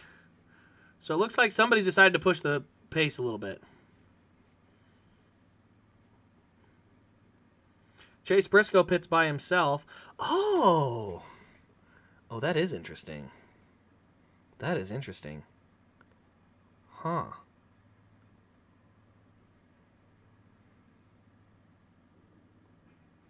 Here's a thought, and this could be interesting. Can you counteract this strategy in stage 3 if guys decide to try to run like this off the pace? If you're, a 4 or 3 car team, do you come pit with your 4 cars and have them run, 3/4 of a lap down, but they can run at full speed because they pitted earlier and took more fuel, and then they just make up the difference? Because you got to realize these guys are running so much slower to save a few seconds of fuel. Like if you're I'm trying to think of a team that would work. A team that's not as competitive right now. Maybe let's go with Colleague and a couple of what's that team? BJ. It would be Colleague, BJ, and what is that other team? I can't see it. Beard. So if you had those, that's 5 cars. If they all pitted like 10 laps ago, they pit like lap 20, so they know they can make it on fuel. They go get all filled up with fuel. They're good to go. So if they go in and pit and do that, and then they go out and run single file in a train, they could probably run a 49, 50-second lap. They would literally run 3 seconds a lap faster and probably come back around and catch the field. And then they don't have to pit for sure. They are already caught the field and can run as fast as they want, and they can push the pace to force everyone else to pit. Oh, yeah, Spire. There we go. Spire's another one. Dude, there's so many strategy potentials. I would love to try it. I would love to be a crew chief and try it, man. It would be so fun. Go in and pit like 10 laps ago while everybody's, running 54s. They're getting a little faster, 53, but, they're all running 3/4 throttle. They're all running way off the pace. Like, just pit, get way behind, and then just freaking mash it on the floor and actually try to run them down. Because you'll lose 40 seconds on pit road, or maybe less, but you'll lose some time on pit road, but you'll be able to make a big chunk of it up. And the best part is if you don't make it up that time because they decide to pick the pace up, they'll still have to pit. So, you're still golden. Dude, I think that would be interesting.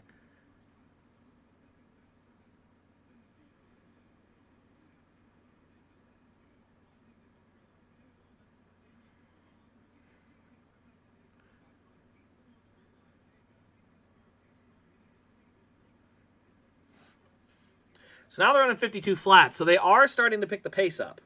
So the pace is starting to come up a little bit. I was gonna see, is there anyone out off the pace? Here we go, Chase Briscoe. He's running 52.9. So by himself, he's running a 52.9 after pitting. Everyone else, now the pace is picked up. See, now you're getting the faster pace, but he's 41 seconds behind. So that's why I was curious is exactly where this stuff lined up. It would be an interesting strategy call. While everyone else is pitting, you just kind of lazily fade to the back and pit 4 of your cars. Oh, that'd be fun. I would absolutely put that in a competition meeting.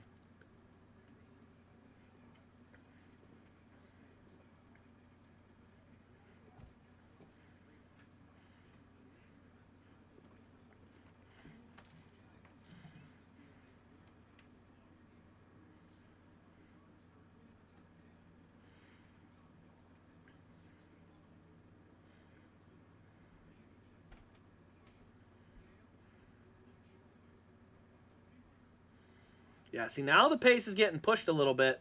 The thing is, they're trying to go 56 laps on fuel. I don't know if they can do that. And we're going back to another commercial. Yay.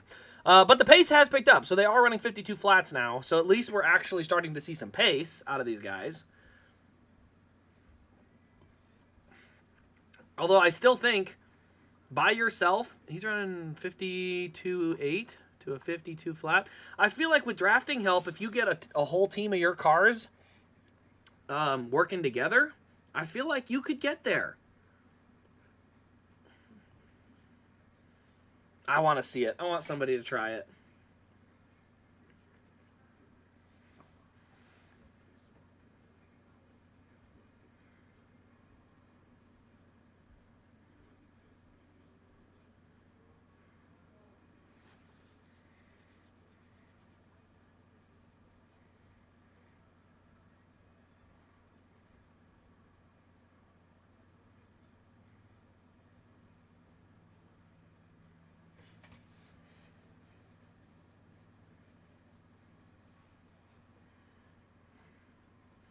23 to go. Lap time 51.4. Yeah, the Ford said it's go time. They mashed the gas and said it's time to go. We can't make it on fuel. We need to go. And you can see the lap timer drop. Look at that, 51.9s. I told you it was possible. They could do it. SVG with a 50.7. See, just like that, you could drop the hammer and go to the front. That's exactly what they did.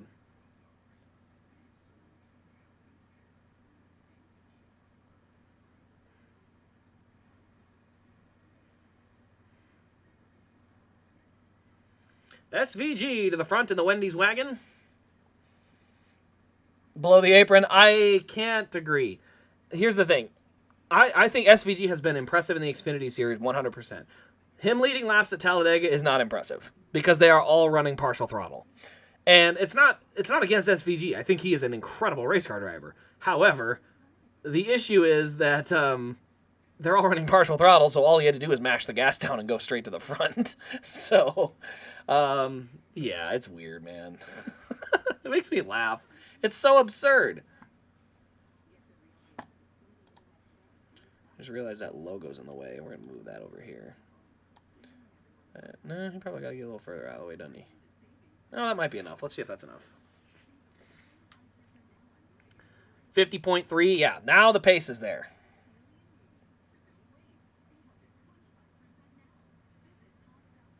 Yeah, look at how fast SVG faded on the bottom because he's no longer full throttle. What a wacky style. I want to see somebody pull some strategy. I want to see it. It would be so funny to me.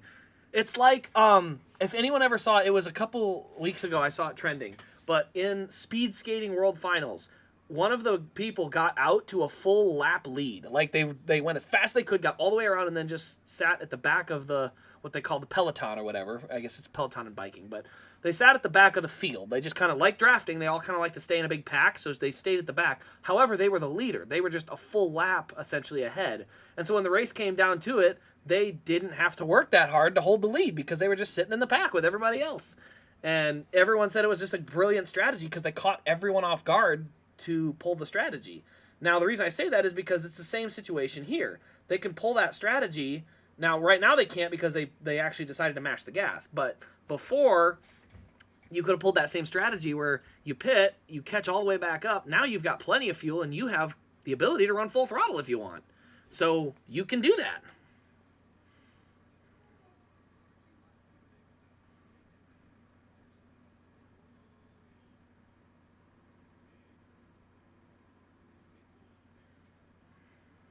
Yeah, the Ford said it's go time. They are moving now.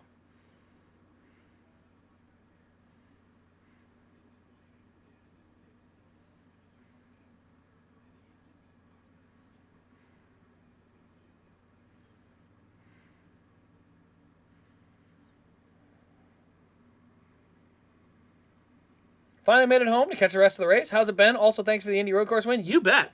Should be, yeah, I think it should get there tomorrow, I think. But yeah, it was interesting because right now I think the Fords are going to go pit, but they were running literally like 5 seconds off the pace just to save fuel. And so everyone was just sort of literally quarter throttling it. And I was curious to find out, like, I just want to see somebody mash the gas and go for it. I thought it would be so fun to watch. All right, here comes the first batch. A lot of Fords, SHR and RFK. First batch of Fords. Oh, there's 11 of them pulling off. Yeah, it's busy down there.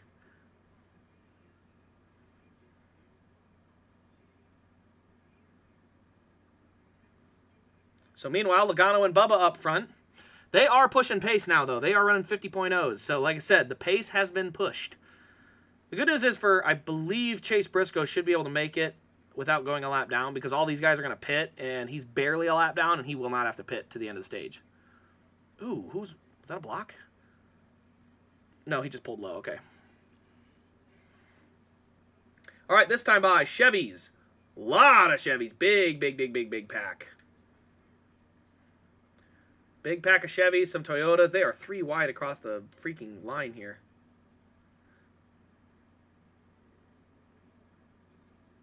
Ooh, Chase almost missed his box. All right, fuel has been acquired and the cars are gone. Logano and Cindric now out front. Well, for the last 17 laps, we're going to have some really hard racing. That's the best part. Holy moly, that's a mess.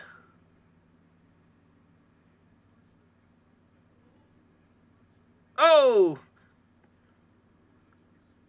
Fired up, fired up, fired up, fired up. Come on, Corey. He's clear, so he's got room down there. He's way out of harm's way. But he got spun coming out of pit road. Guys! Okay, here come the colleague cars, but I wanted to see up front. So how's the blend? It looks like Buescher is blending right now with the Chevys. Oh, yeah, they're not even close. So, yeah, the Chevys, I think, are going to have plenty of speed to hold that lead. It's Buescher and Keselowski, though. I like that tandem up front for Ford.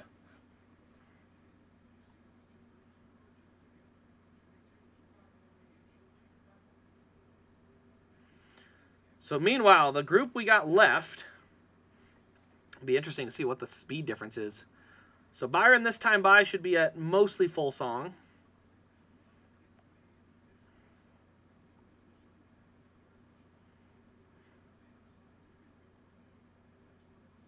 Oh, there's puddles.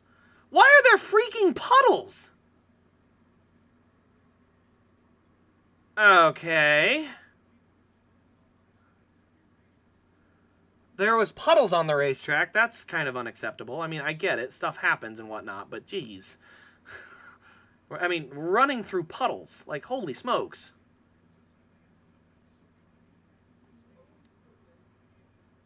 Okay, we're getting a little action. Van Gisbergen was holding the bottom, and I think Chase didn't want to push, so he goes around, and then they've got two wide kind of all the way back behind that. Now he's going to try and pull, I believe, the 17 along with him. Noah's trying the 3 wide again. It ain't going to be there, Noah. Get back in. Oh, sorry, that wasn't Noah. That was the 38. 38 went high to get with his teammate. He ain't very fast right now, though.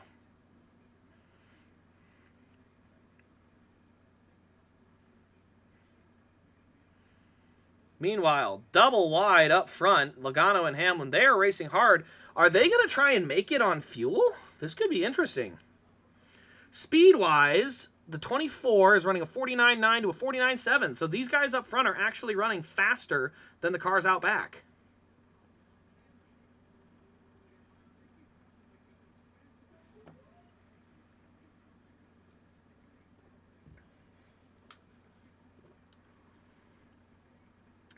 So 14 to go. The top 13, top 12 have yet to pit, I believe. Trying to see who's all in that pack. I think it's top 12.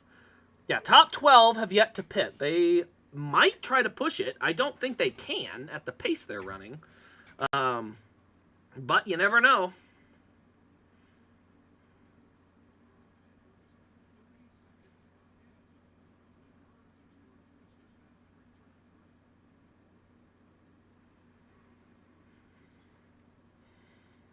.50 to a 50.0. So they're running very similar lap times, the two packs. So it's not like we're going to see the one pack pull away and have a big gap on the other ones. Still 13 to go, though.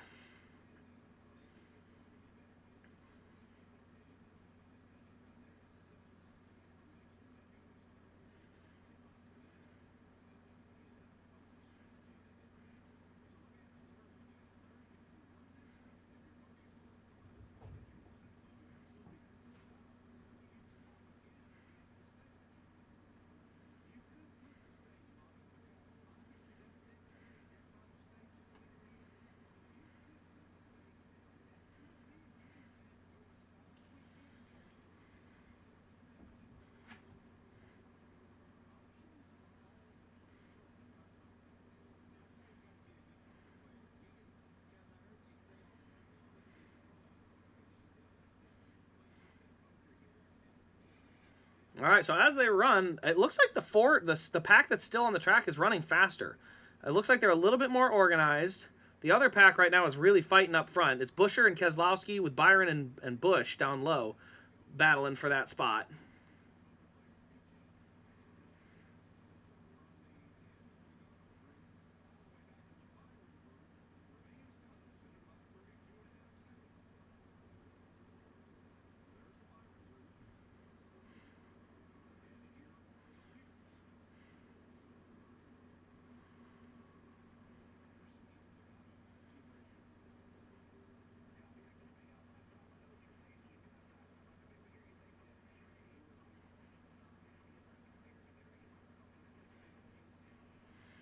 Yeah, the front cars are starting to run into the back of the trail ends of those other packs. So the Hamlin group is starting to run into guys like Zane Smith, and there's a couple other cars that have fallen off the pace, and they're just catching little hints of that draft, but it's a big difference. It's like half a second on the stopwatch. So they're actually pulling little chunks of time away from that other group, and they might be able to pit, come out, and have enough gap where they don't have to race them before the finish. 10 to go. That being said, as I say that group is getting very aggressive now. They're in the middle. Oh, Fox, zoom out. My goodness. They zoomed in so far. Why? You can't see anything. What is that? Nematode pits. Well, he was out front, so he didn't have the gas mileage to help him. 49.5, 49.5. Equal that last lap. All right, here they come. Toyotas are in. Oh, boy, this is bad for Ford. They don't have a very big group. Ooh, Bell might have sped there. Denny missed his pit box! Dude, what is with Denny and pit road at Talladega? This is wild. He missed his box. So, luckily, Denny didn't need as much fuel, but missing your box is probably going to cost you your... Yeah, he's going to miss the draft. He's going to lose his... Oh, wow. So, Denny's going to lose the draft. That'll be something.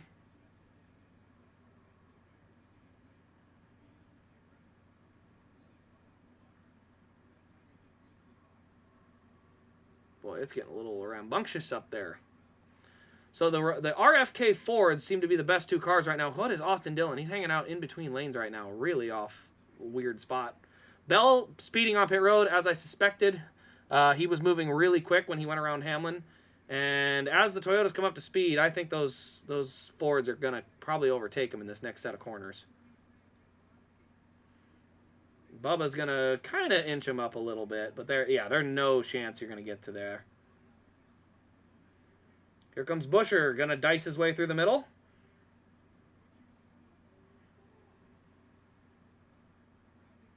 Holy moly, that got dicey quick. And now we race. 8 to go, straight up. Blaney, I think, just got a penalty as well. Yeah, Blaney just got looks like a pit penalty there. Meanwhile, the entire pack is up to full song with 8 laps to go. Wow, Logano, and they beat him by a chunk. I don't think that's going to bode well for him, though, because the whole pack is going to have a ton of steam when they catch him. And I don't think that's going to bode well for them. So I think that whole pack's probably going to overtake Blaney here. But I don't think Cindric and Logano are going to have enough pace by the time the pack gets to him to do anything with it.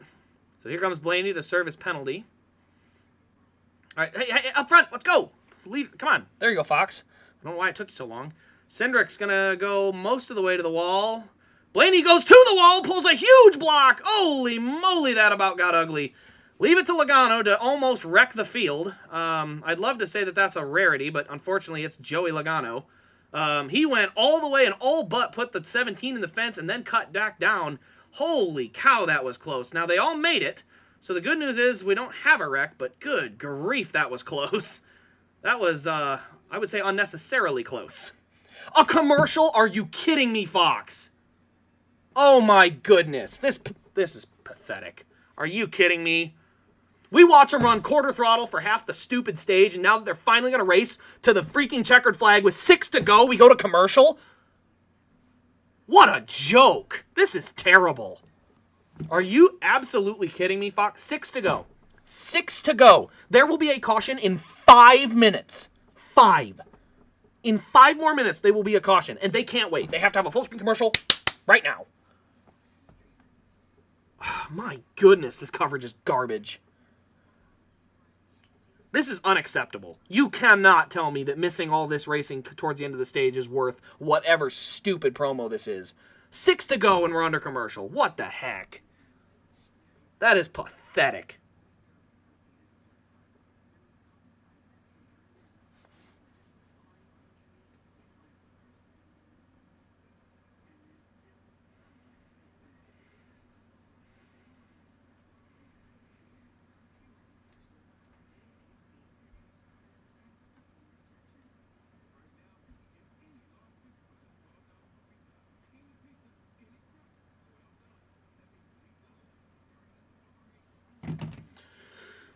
full screen commercial. Joey got back to the front somehow. No idea how. Have no idea where anyone's running. I have no idea. Clueless. This is absolutely unacceptable. 5 to go. 5 to go. Are you serious, Fox?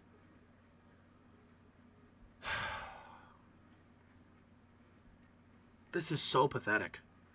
Absolutely pathetic broadcasting out of Fox. Without a doubt. I'm sorry. Why did NASCAR allow them to sign back on? I don't care how much money they're paying you. They suck at broadcasting. And it hurts their product. It hurts the racing and it hurts the fans. Get rid of this garbage. I'm sorry, Fox. This is absolute. I mean, I've already said they're unacceptable. This is nothing new. This is just another example of why they should never be allowed to broadcast another race in NASCAR. Never. They shouldn't be allowed to race or broadcast in NASCAR again. This is pathetic.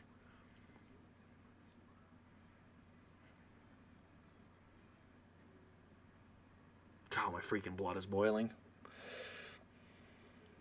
I think Dale Jr. in the booth is going to be a very vocal person for Amazon. They are going to be very careful about when any breaks take place because Amazon is going to be very, very attentive to what Dale Jr. tells them to do. Because the crap we just dealt with there was unacceptable. Coming to 3 to go. We're back from commercial. Coming to 3 to go. I mean, really? Coming to 3 to go? That's not acceptable, guys. It's not.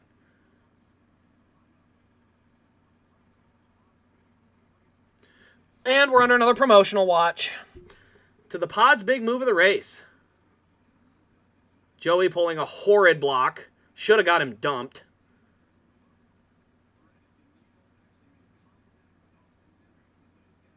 Noah should have gone around the outside of him. Because that was a really dumb block on Logano's part. I mean, it worked, though. Here's the thing. Guys eventually let him in and hit the brakes. And where's Logano now? He's in the lead. So what he learned nothing. You have to dump him so he doesn't learn to do that stupid crap. Unfortunately, that's just the reality of where it is. What happened to the 17? Okay. Not sure what's going on up front. 2 to go as they run. Noah is now in like 10th, I think.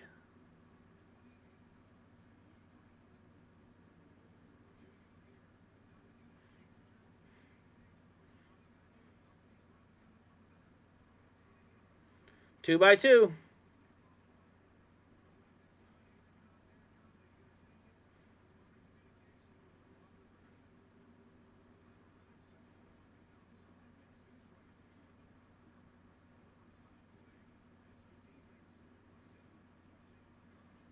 Coming to it. 1 to go in the stage.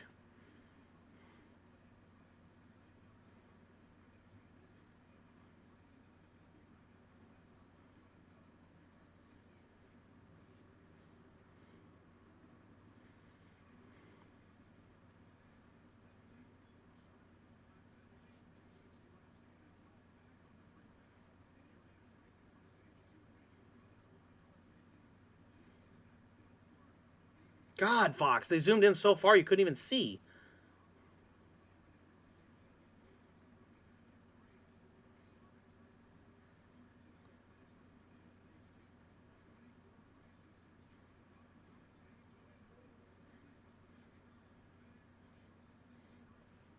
Logano's going to get the stage.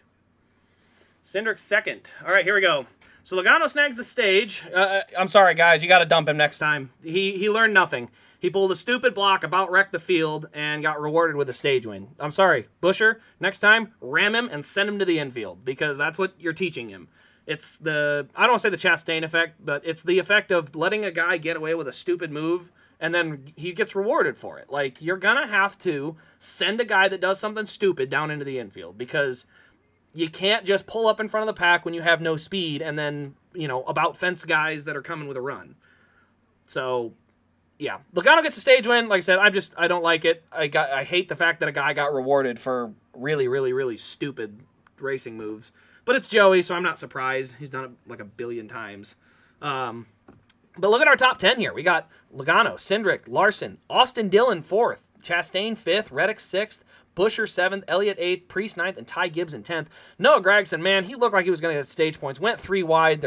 You can't go 3 wide here. You can't. There's just no way to go 3 wide here. So Noah's got to stay down and try to keep his points. But until they fix the package in these cars, they're just going to do this same stupid save fuel crap, and that's where you'll see them end up. So looks like Noah's back in 10th, Elliott in 9th. I don't know. We'll see. They haven't officially scored it yet, so we'll see exactly where stuff kind of winds up. But that's where they're currently at. So now let's see. Who's our free pass? Caution is out. Free pass will go to Zane Smith, I believe.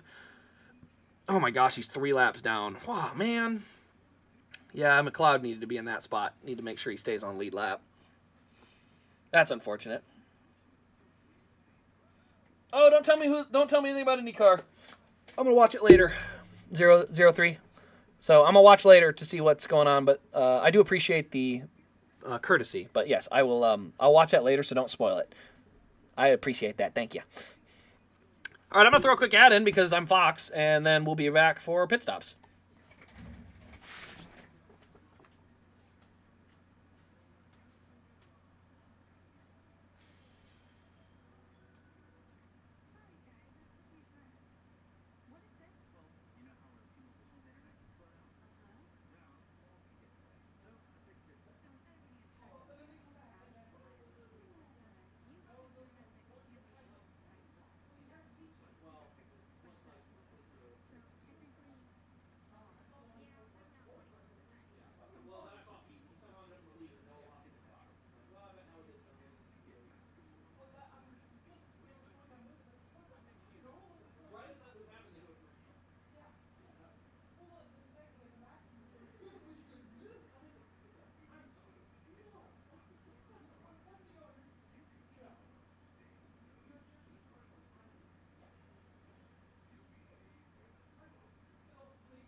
All right, guys, we are back.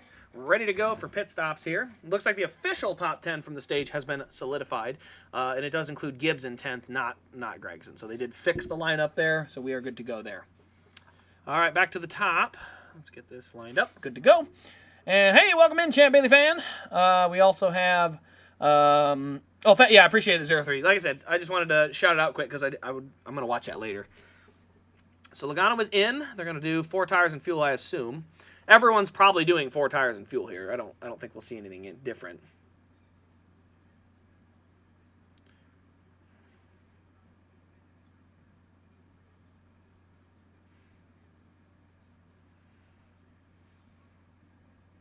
So everybody's pitting for 4 tires and fuel. Really doesn't make a huge difference where you come out here.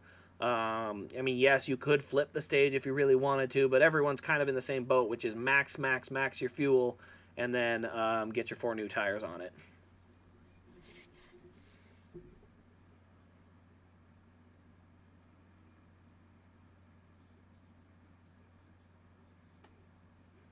Okay, we got some staying out cars. We got 6 cars that stayed out. So that'll be interesting. But we're going back to another commercial.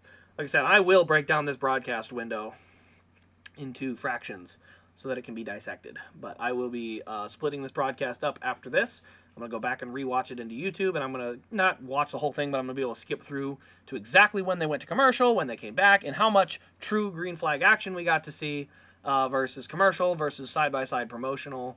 And I'm going to call side-by-side promotional the exact same as side-by-side commercial because that's the same basic thing. So, we will see. No, absolutely not. It would have been more efficient at saving fuel. It could not have gone as fast. That thing is not touching 100. It can go 100, but mine's all rickety and old, so it's not going to get to 100 safely. So I do not trust my car to hit 100 safely. It's too old and rickety.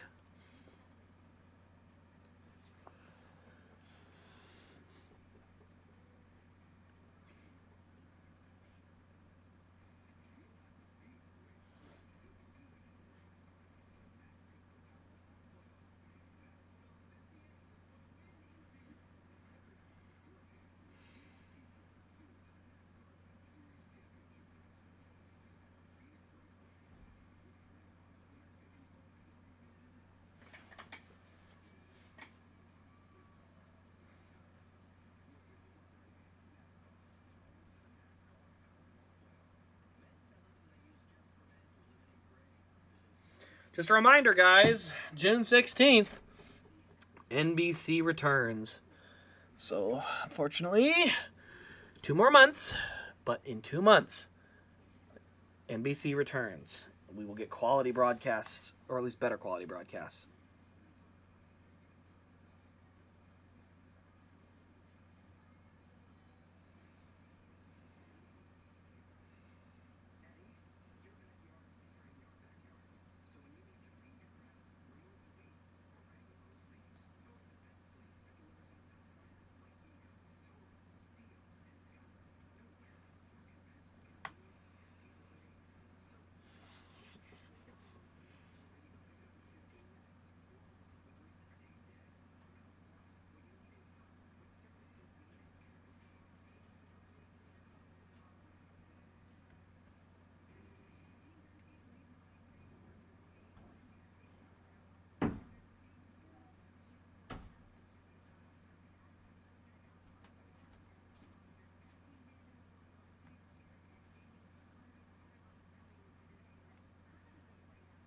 So we're back in the Fox Sports booth. Not sure why.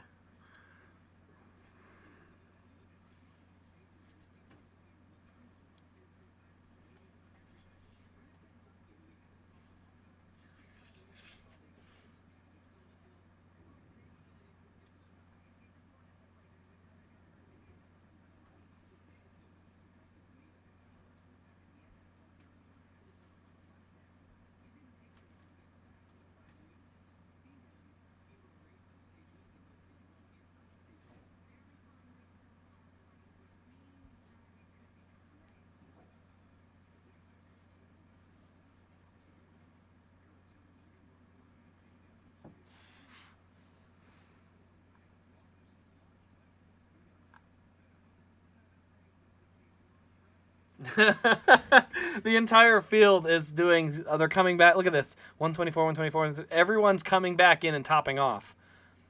Everyone, like 12th bound back, just they keep coming back in over and over again to top off. That's hilarious. Okay, so that's a strategy. I actually like that strategy. If you're going to save fuel, why don't you make it easier on yourself and just keep topping off? Good Lord, what is this? The entire field came down pit road and topped off again before stage 3. Like, this is crazy to me.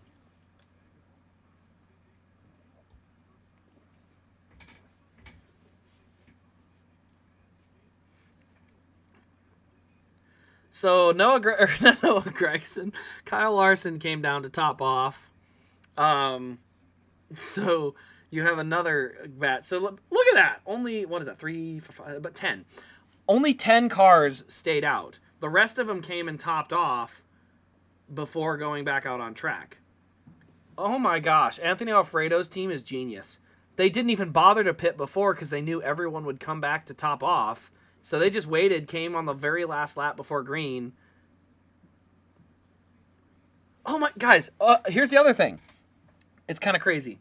So they're coming to green, and because all those cars topped off, they don't get to line up. They all have to stay single file in the bottom lane. So you're going to see 2x2 for 10 rows, or maybe 5 rows. And then everyone else is going to be single file on the bottom. Everyone else. Dude, this is funky. It's like, it's fun funky, but sometimes it's just stupid funky. So everybody came to top off, coming to the green.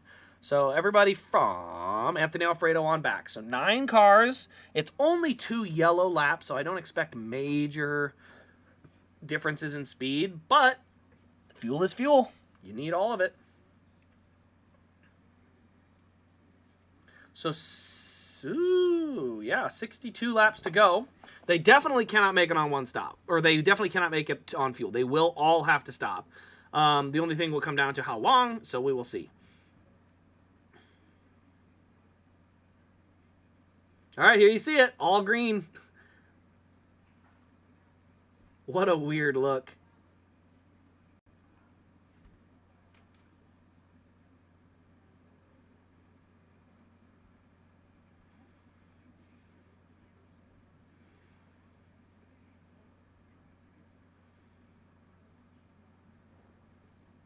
So Ross Chastain, Kyle Busch, Joey Logano, Austin Cindric.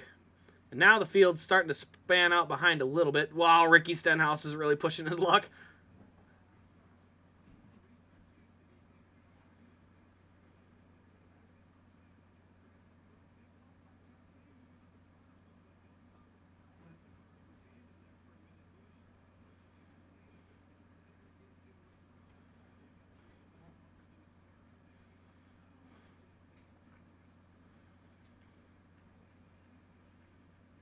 This drone camera looks like crap. Fox is spending all their money on stupid drones and crap instead of just putting a better broadcast together. Stop it. Honestly. We haven't had a bot in the chat for a long time. That's been nice. Thanks for taking care of that, Denny fan. So right now it is Chastain on the middle lane and Gragson leading the bottom lane. So 4 cars out in front of it. Lap times right at 54. So they're how shall we say, soft pedaling it again.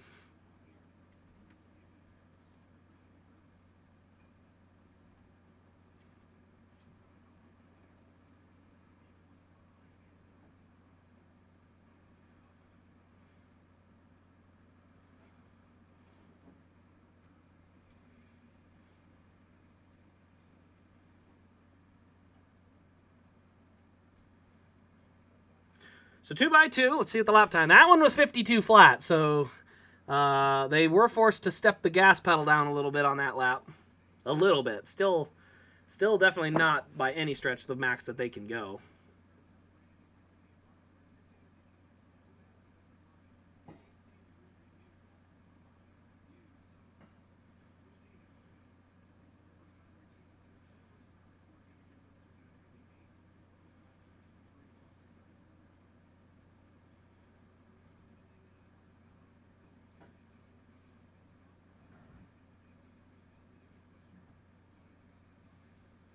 Yeah, 2x2. We'll see what the lap time is when they come around.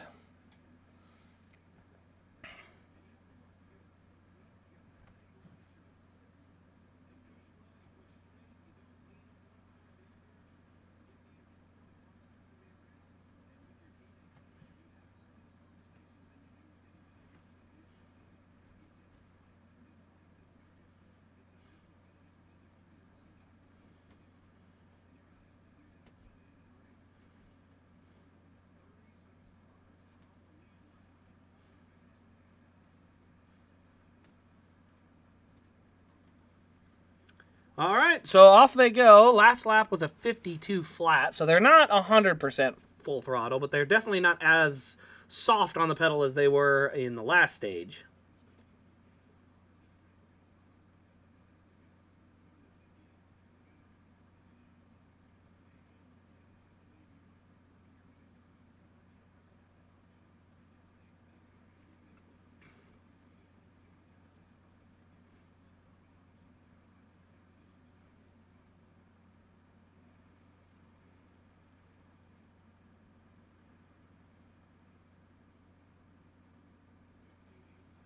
.52.6, so they were a little slower that last time by. And more commercials. Well, we got about 4 laps of racing in, maybe 5, so about 5 laps before they went to commercial, so that's a whole whopping 5 minutes of green flag action. I got a feeling it's going to be a very, very, very, very damning breakdown once I do break down the broadcast into segments.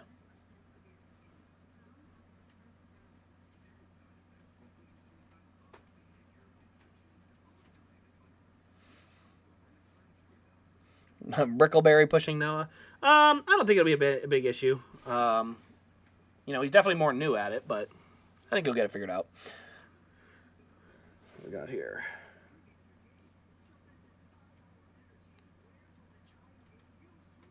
Okay, that's that. I'll work on that later. Alrighty. Noah Gragson leads the last lap over Ross Chastain, so it says up on the scoreboard. Noah G. Let's go, Noah. Good showing today. Unfortunately, he has no stage points to go with it. That's unfortunate. But at the end of the day, he at least is making his presence known.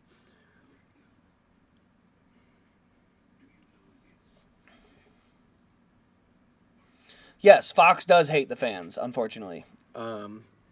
Because they think they're stupid enough to believe them. And I think the producer's a big part of it, because the producer basically tried to pump himself up last year on DBC, and I'm sorry, he's full of crap. I have no patience for that. Talking about how we're the best broadcast of this, we're really pushing the limits of our broadcast. Yeah, using a drone is not pushing your limits. Sorry. A different camera angle, crazy zoom shots. That's not pushing limits. You're just bad at your job.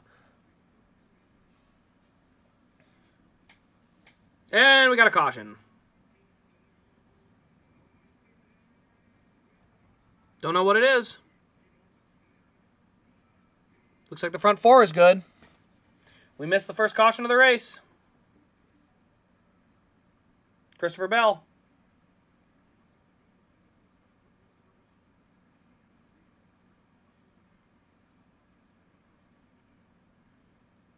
Looks like just Bell and...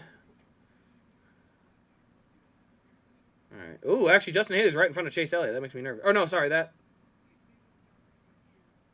Who is that on the high side? SVG! Dude, look at the replay! SVG just freaking floored it and went... Ooh. Yikes! Okay, Elliott barely scraped through. Okay, I want to go back, though. Did you see SVG on the high side flooring it by himself, just going to the front? He didn't even have drafting help. That's hysterical. He didn't... Okay, what the heck?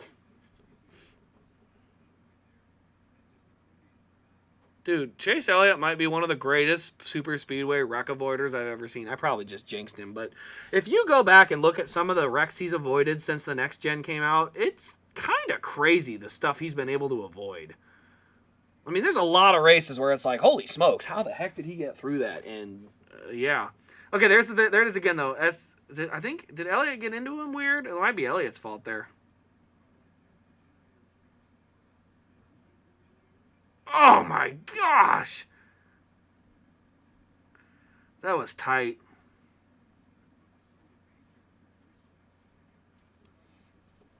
I think that might be on Elliott. I'm not sure. There was obviously some type of stack up. I'm just not sure exactly how much of it goes on who. Again, they're all running partial throttle, which almost makes it embarrassing. Briscoe just weak on the brake pedal. Oh! Caution. Who's lucky dog? Zane gets another lap back. Okay, well, hey, I think BJ took the wave around last time, so he's only 2 down. So Zane should be back on the lead lap, and then BJ will be the only car lap down. So BJ's got a shot. Let's go, BJ McLeod. Should I put a bet in for BJ top 10? What are his odds for top 10? I gotta go look. Ah, crap, I haven't logged in forever. It probably ain't gonna let me. I really want to see the odds, though, for BJ McLeod top 10.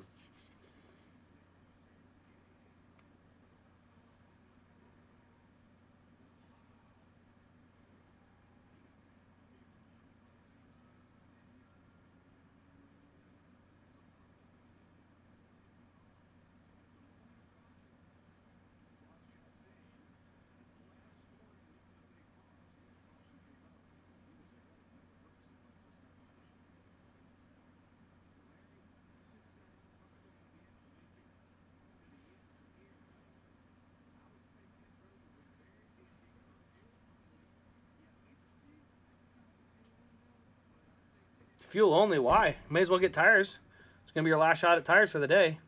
Says outside the fuel window, but 54 laps. By the time they go green, probably about 50 to go. I think they'll be able to make it if they push.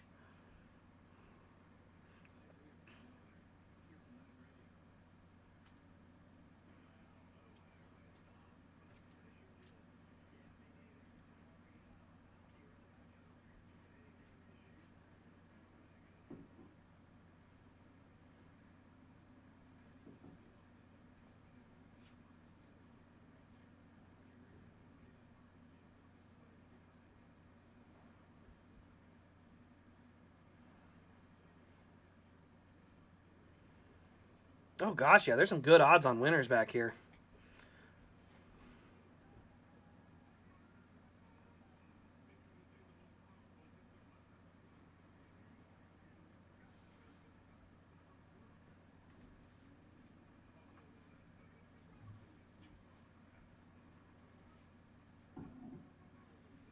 Oh, they don't do live odds in race. Dang it. That's unfortunate. That'd be fun.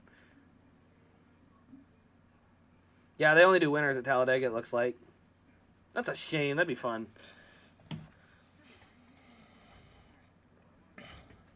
Oh, by the way, guys, we're back under commercial. By the way. I assume everyone will pit here, and you'll have some of the guys that'll pit and take 4 tires and top off again when they come back through.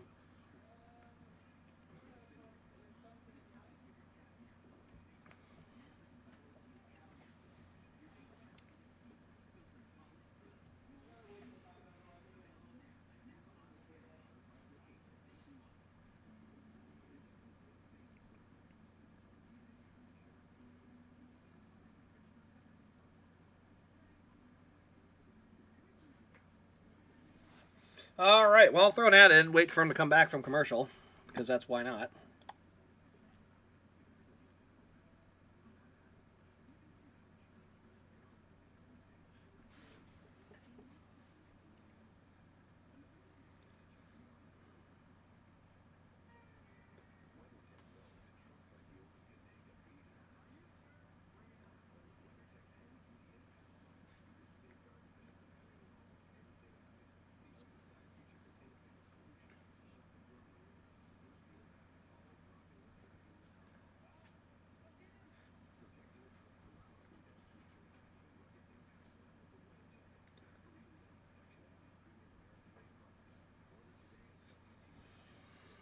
All right, we'll see if they get going to pit road here soon.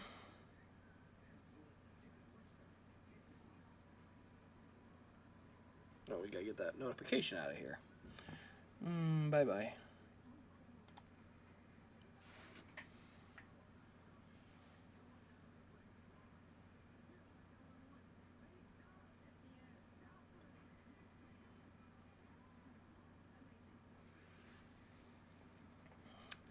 All right, yeah, I think they're going to be able to make it on fuel once they do finally pit.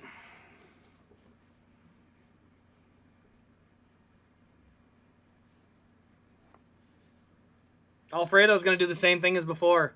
He's going to stay out and pit with 1 to go so that he can just top off. Yeah, I'd do 4 tires here. I don't see any downside to that. Getting some fresh ones on, have a slightly better handling.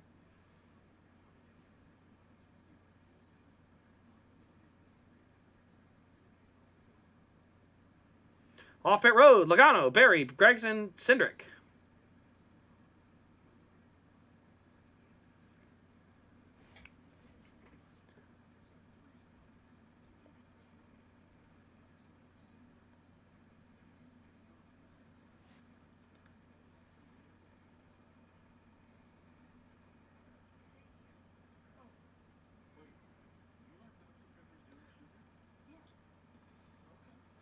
So the next 9 cars, which would be Anthony Alfredo to Brad Keselowski, will probably come next time by. We're under commercial again. I gotta make my pit stop now. Better now than the green flag, though.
I don't think he wrecked, though.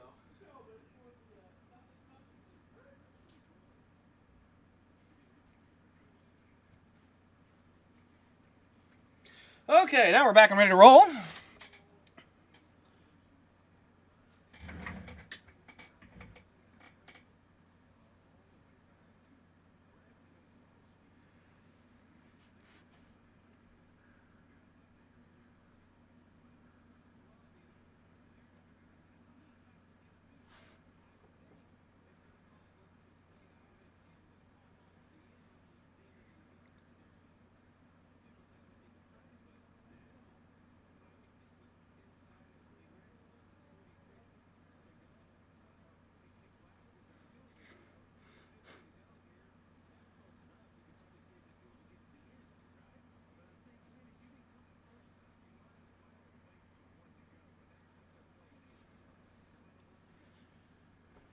The entire field's coming back down pit road. Oh my god! We're gonna miss pit stops. We're gonna miss pit stops because of the freaking Fox camera work. Oh my god, Fox. Final pit stops of the day. Here they come down pit road, and here's a Wendy's promotional. You're going to miss the pit stops because screw you, fans. You don't deserve to watch. Seriously? So the entire field, I think, came to pit. I don't know. I'd love to see the running order. Here we go. It's starting to shuffle. Barry for... yeah, okay, cool. Would have been nice. Would have been nice. A lot of guys came down and topped off.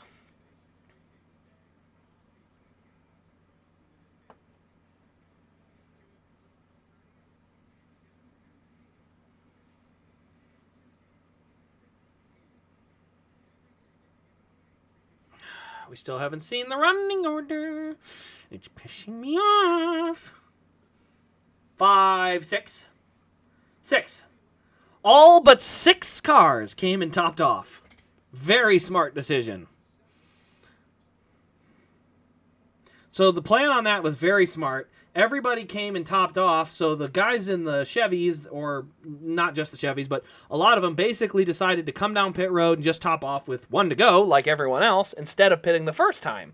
And so, now instead of having to pit twice and ending up probably around 20th, guys like Larson, Elliott, Busch, Byron all came out 8th through 11th because they decided not to pit the first time and only pit the second time. The weird part is going to be they're going to start single file all the way to the back. So that'll be something.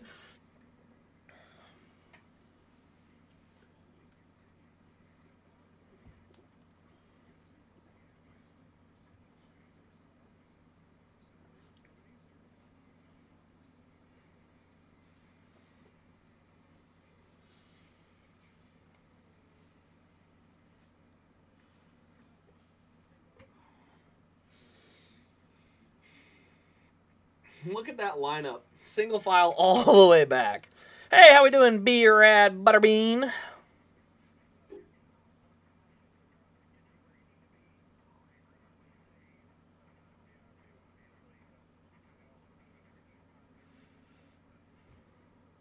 Here we come.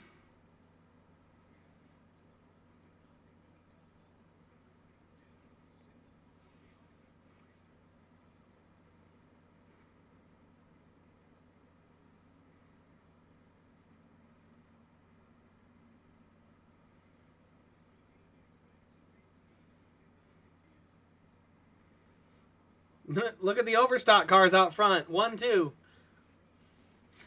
Noah is the one with the white roof. Barry is the one with the red roof, if you're curious on who's who.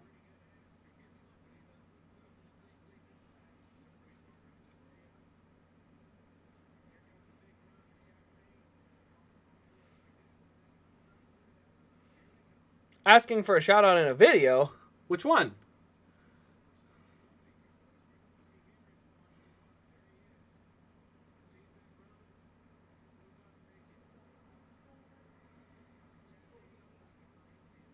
Ooh, is Haley dropping? Intentionally? No, he's just running top. Okay. Looked like he was way out of the groove. All right, let's see. Lap time was a 54.5. They're still getting up to pace, though, so I'm going to give them another lap or so before I kind of judge what the speed they're choosing to run is.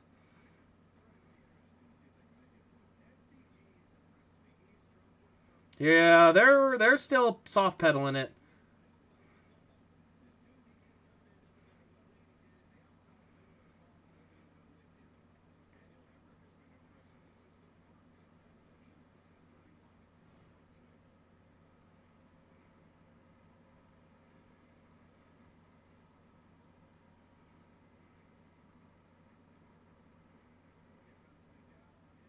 Okay, that camera feed was garbage. Larson, the current GOAT. Any diecast review? Well, you got to have something to offer to earn the shout out. Like, sometimes it's concept art. Sometimes I just shout out whoever's diecast it is. So, if you get a Kyle Larson diecast, just make sure you ask for a shout out, and I'll do that. But yeah, I kind of do it that route because then it's easier for me to keep my streams and the reviews separate, because the reviews are forever. The streams are temporary. Reviews are forever.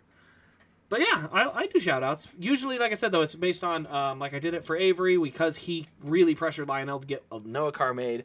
And I've done it for both Denny Fan and Clyde. I don't think he's here. But both of them have got cars that I've shipped them. But I'll do it.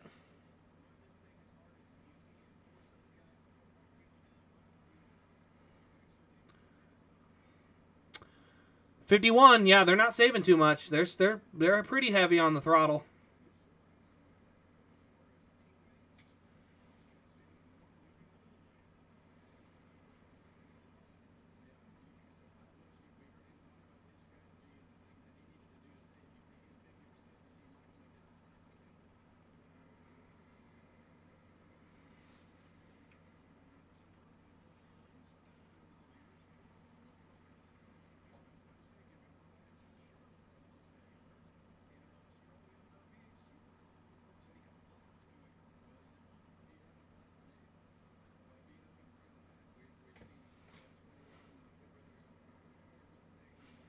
Send a diecast. Yeah, I mean, you send one, or even if you just get one off the website, it's got to be one that I haven't reviewed yet. So, like, if you say, let's see, Kyle Larson, if you got his Las Vegas win off the website, you can get a shout out that route. Or any of his 164s that I haven't done. Oh, wait, I don't have 164s on the website. But yeah, basically anything I haven't already done a review on. So if I've already done a review, I don't remake. But yeah, other than that, like, even if you just get a car that I ship you, I'm more than happy to do shout outs.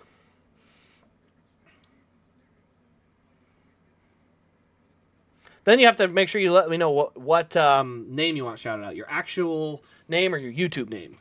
So you have to put that in the either in the order or if you send one in a note. Because otherwise I'm not sure which way to shout it out. Because I don't like to shout out someone's full name if they didn't want their full name shouted out. So otherwise I'll just shout out, whatever note you put on a paper.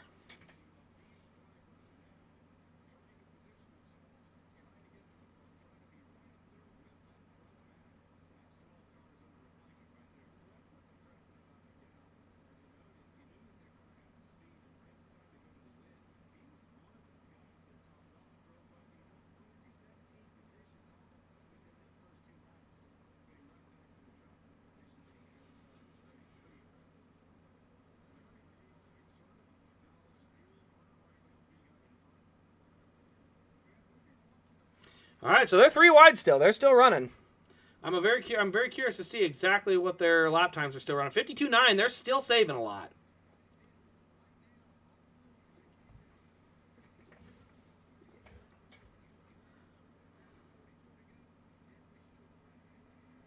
Definitely short. Like I said, I'd be curious. Who's that group of 4 back there?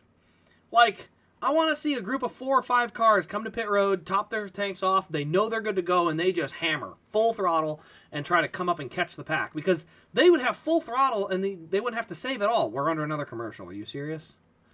Ugh, okay. After 42 weeks, not just 42 weeks, 42 races. A lot more weeks. But yeah, it was nice to get to Chase to get a win again because I know a lot of people thinks that'll take the pressure off of Alan Gustafson. Look, Elliott ran a great race, but the fact was he got passed by Denny Hamlin. He got passed by Tyler Reddick. Like, he was not the faster car. Now he executed and got the win. That's great. But crew chief, I need you to get the faster car most of the time. I need you to at least be dominant or be fast enough to be the dominant car. He wasn't, so. Ooh, 53.4. Yeah, I like that idea. I would love to see a guy come down pit road. A guy, 4 or 5 guys, come top off, get back out there. They're not a lap down, and they just mash the gas and go for it. Because they can run probably 51 or 50 flat, and, they might be able to catch the pack. Excuse me.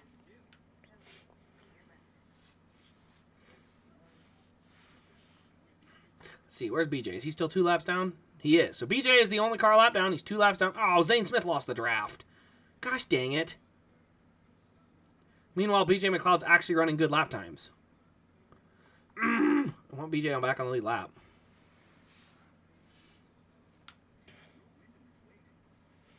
I was at Richmond. Okay, well, Richmond, who won that? Hamlin? Yeah, if you're a Larson fan, you probably don't want a Hamlin diecast. And I wouldn't blame you.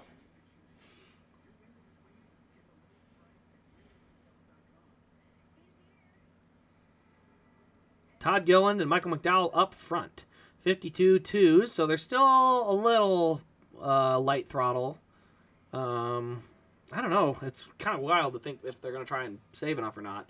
I just think once you get to a point where you're saving so much, I feel like you're just more likely to make it by coming and stopping and then full throttling it. I feel like you got a shot.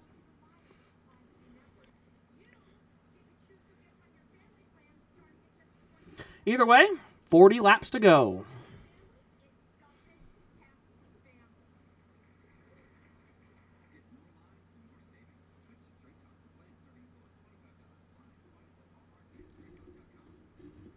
.51.4, speeding up a little bit.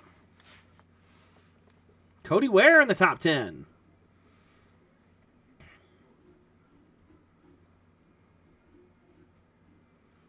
Come on, I hate to say it, but I need a caution for BJ. Need a caution to get BJ McLeod within a lap.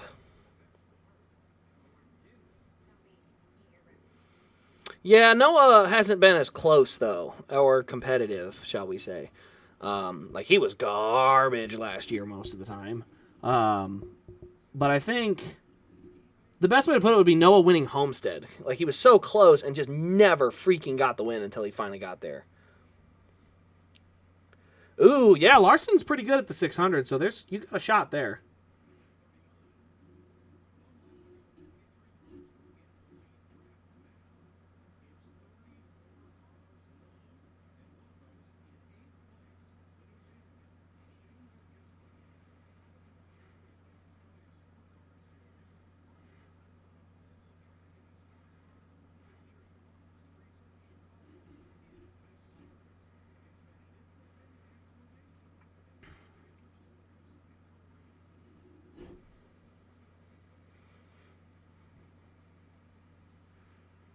More promo, side-by-side promo crap, so you're not watching racing. Like, you're seeing a car on camera, but they're zoomed in on it, and you can't really see any of the actual racing action, so this would be a side-by-side promo.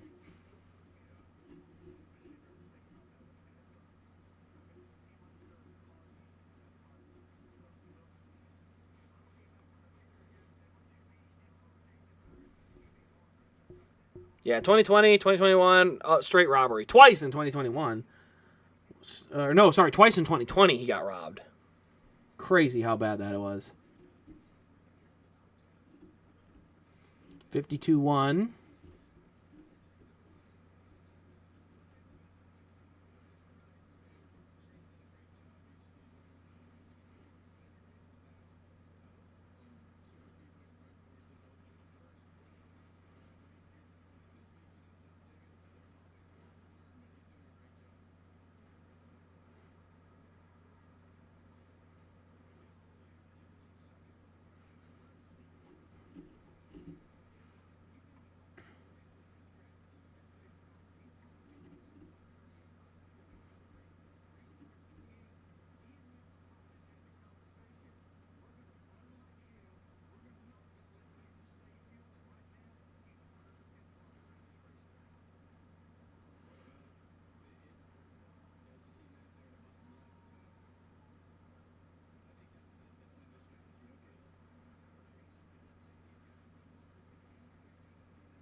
So Brad Keselowski, sounds like some of the Fords are going to be going hard.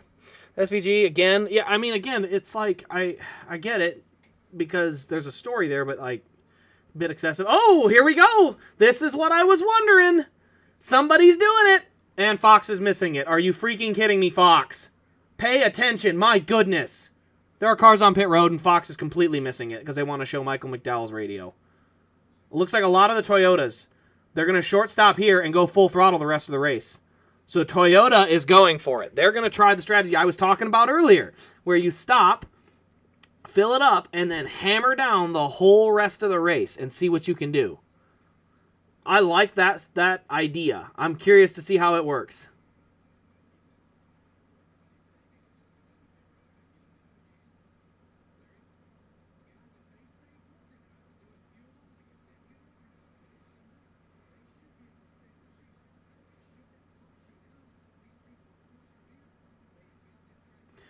I think the Toyotas have a shot to legitimately get close to him, depending on how hard Michael McDowell runs.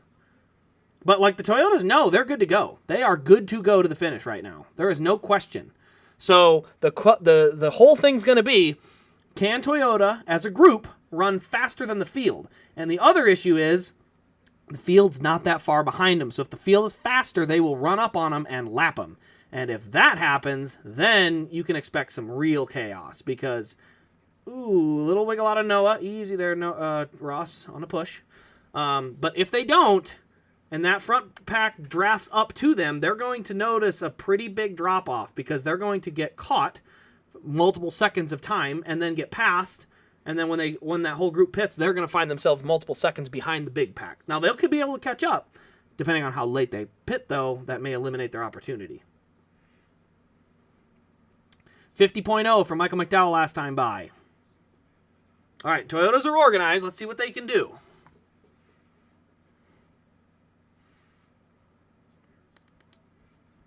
There's the Toyotas, Tyler Reddick. 58.2. So we got to wait one more lap to get an idea how fast they're running.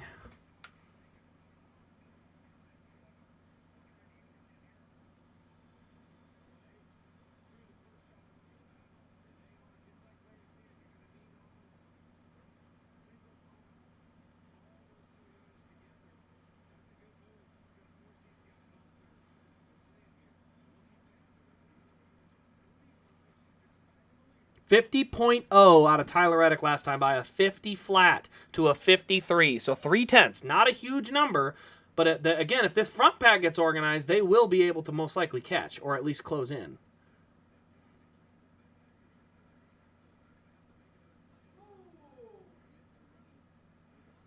Oh, huge crash! The Toyotas are the caution now. Big crash for the 43. Holy moly, that was a hit. Oh my goodness, that was hard. Somebody got hooked right in the middle of the corner. That was massive. Oh my goodness. Denny Hamlin is in it. Not as badly as the others, but there's damage. Oh my goodness, those Toyotas, the strategy was there, but the aggressive pushing, unfortunately, appears to have done them in. Now, the good news for them is they do have plenty of fuel to get to the end, so the caution will help. Problem is, there's only 2 of them left. Maybe 3. Looks like 3 of them left, but a lot of them are gone. Oh, wow. So Bubba's getting out of his car, unhooking right now. He appears to be at least okay enough to climb out. Denny's already out of his car. John Hunter, they're still at his window. And John Hunter's car is destroyed, but he did go back to pit road. So at least 4 of the Toyotas are completely destroyed. And there's only 7 of them to begin with. So, look, oh yeah, 1, 2, 3, 4. All 4 of them were just right on top of each other. And then got squirrely. The 43 got, yeah, right. Oh, that was a hard hit, man. Got squirrely, got hooked on the right rear, and then smoked. So 3 of them are out. John Hunter's going to try and continue with a destroyed race car. So it looks like Gibbs got through okay, but man, that right hook off of Jones, that, oh man. Just a little out of line and a huge, huge collision. Now I assume most of the guys that are in the field are there's probably going to be at least 5 or 6 laps of yellow. I assume that'll be enough for the guys to save their way, save enough fuel to get to the front. Oh, man. Oh, Hamlin just got right hooked off of Nematode. That ended his day. Yeah, only 3 of them got through. So Toyota had a interesting strategy. Unfortunately, they screwed themselves on the strategy as well. And, oh, man, that's... I know they got to be aggressive, but I gotta hand that one a little bit on Bubba. Once you got them squirreled the first time, I think you just got to let off and, kind of accept the fact that maybe 1 or 2 laps aren't going to be as fast as you hoped. Because, man, once he got him the second time, there was game over. And I'm not putting all the blame. Obviously, it's a racing incident at Talladega. You'd see it on the last lap. I just think with how many laps left there were, that's in a situation where you just kind of need him to, live to fight another day kind of thing. Because, yeah, that was a lot of contact. I like the strategy call, though. I like them going for it. I really think that had a shot to work out. Unfortunately, it didn't due to that, but... it gave him a shot. And the best part is, any of them that pit now, they're still on the lead lap. So, if anybody pits this time around, the Toyotas will cycle up in front of them.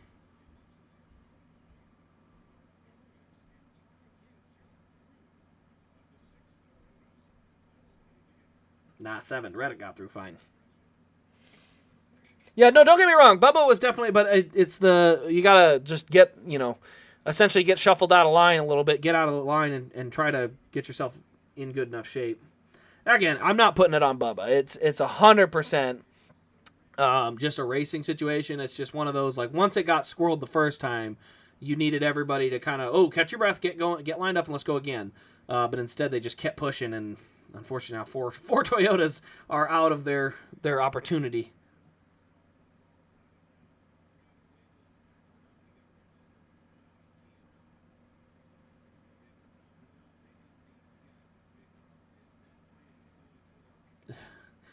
Yeah, it didn't work, though. So Boyer says they had him in trouble. They were going to get him. I don't know if they were because they weren't that much faster. They were 0.3 the one lap, but unless they had done that for a consistent chunk of laps, I don't think they would have got there.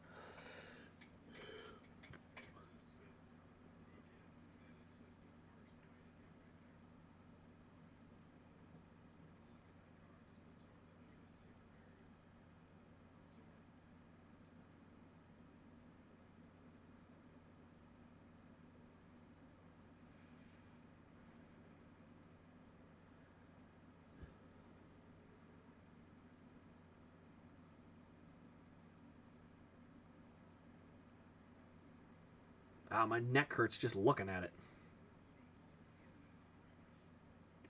Oh, there are a lot of them coming to pit road to top off. Very interesting. Well, that's actually going to help all the Toyotas. The Toyotas are going to go to the front. Question is, do you take tires here? A lot of fuel only.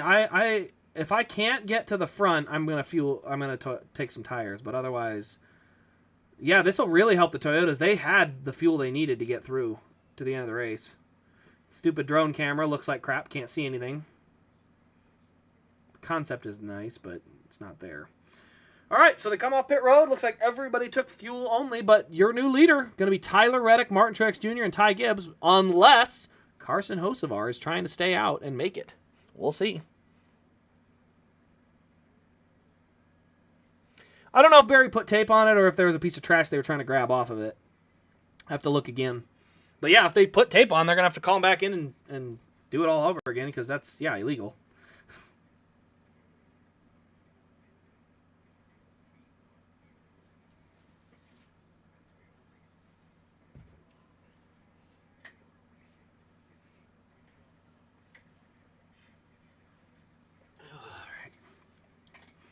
Now, I assume they will have enough to run the rest of the way out. 30 laps to go. I would hope that the crew chiefs gave them enough fuel for a green-white checker. Make sure they can be as aggressive as possible.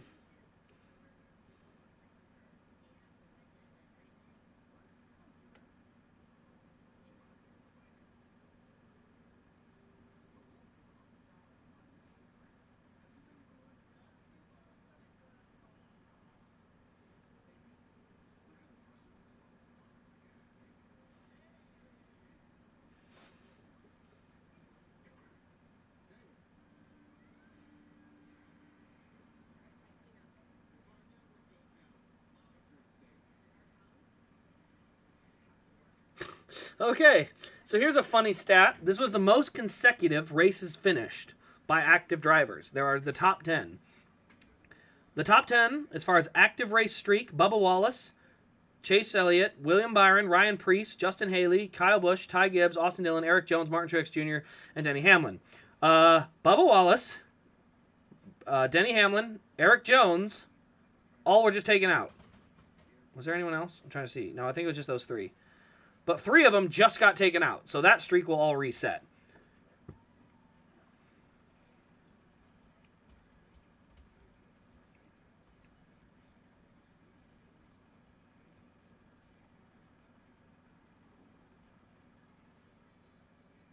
Interesting stat. Guess Denny's last Dego win? That would be 2020. She knows because she got that car from me. Need opinion on this race. Do you think this race is a must-win for Fords? No, not at all. They could literally go winless all the way till the playoffs. If they win 2 races in the playoffs and the championship, nobody will ask a question about it. Yes, the Yellow Line 500 that Denny somehow wasn't DQ'd, but everyone else around him was. Yeah, that one still drives me nuts to this day. He definitely cut below the double yellow. And their logic of, he was wreck avoiding. Okay, what about the guy that got shoved down there? That wasn't wreck avoiding? Like, dude. Now, he still beat him to the line. I think if NASCAR was being honest, they shouldn't have penalized anyone. Instead, they picked and chose who they'd penalize, and it was a disastrous mess.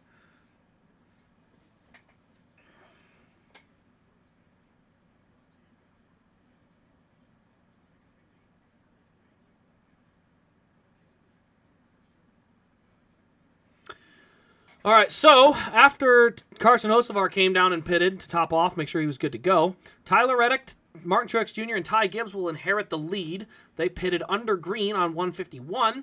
McDowell, Keselowski, and Gregson under caution at 157. So we got 3 Toyotas, then 4 Fords, and then a handful of Chevys. Gonna listen to Bubba's interview real quick.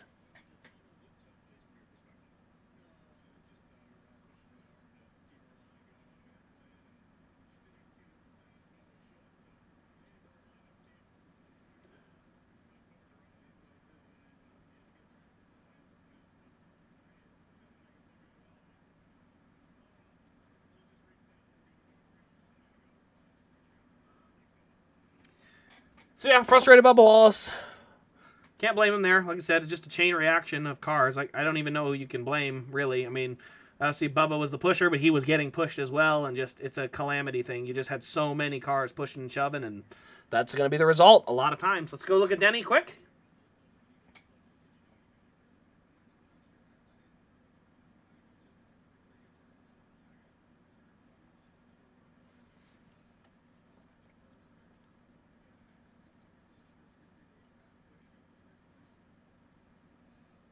Yeah, the interview for Denny doesn't make a lot of sense. It's kind of like, what happened there? I got hit in the right rear and went head on into the wall. That's pretty much it. Nothing Denny could do. Like, you know, the only people that would have questions would be Jones, Nemechek, who's still running, and Bubba. They were a little more involved, but like Denny just got caught. There's nothing he could have done.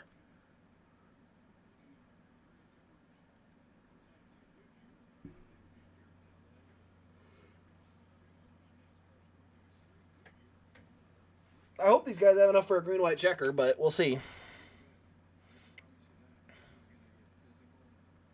Kyle Larson is 14th, so he's got a shot.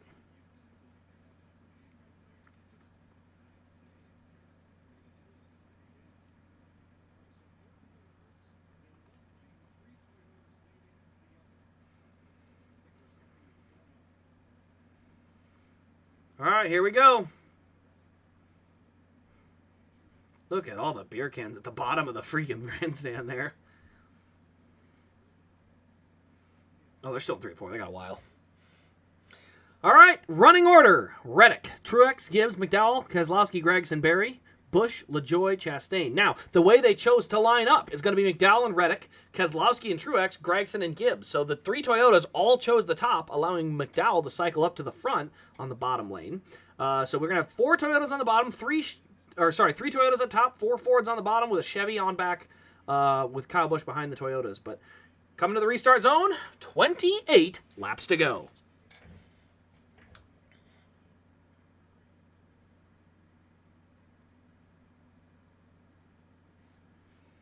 Well, yeah, that'd be pretty ugly if Reddick ran out of gas leading the race right after a pit stop. You'd have to question a lot of the pit crew there. They'd be under intense interrogation. Ooh, watch for the run on the backstretch. Those Fords are getting hooked up pretty nicely. You might get a good run down this backstretch here between Keselowski and McDowell. Big push.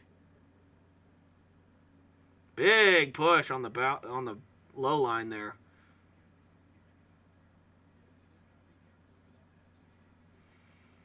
So 2x2, we got a third lane that's attempting to go. Blaney didn't get anywhere. He went straight to the back. So you're going to have to stay in the bottom 2 lanes from here on out. You're not going to be able to make the third lane work because they're going to go full throttle. So you're going to see a lot of 2-lane going. Ooh, Keselowski up off the apron. A little bit of a wiggle there. That'll allow Reddick to pull the lead. See if anybody's able. Ooh, a little. Man, there's some wiggling now. You can tell it's go time. There's 26, 28 to go. Oh, Eric Jones interview. I'm going to listen to that quick.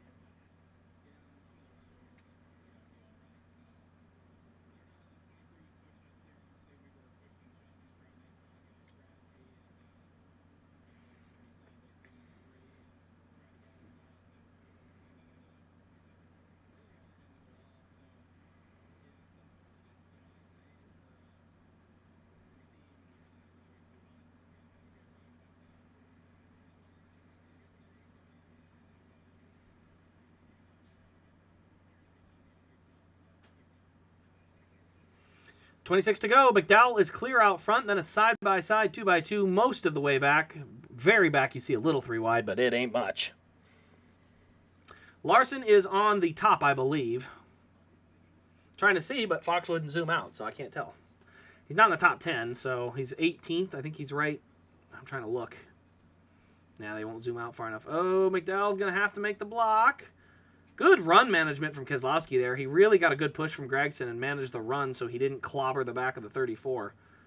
Oh, Harrison Burton up top's making a little ground. Well, was making a little ground. It ain't going to work anymore. All right, so yeah, Elliott, Larson are both nose to tail in the middle, or in the second lane. The top lane's really not going yet. That's just where they're located at between the two of them.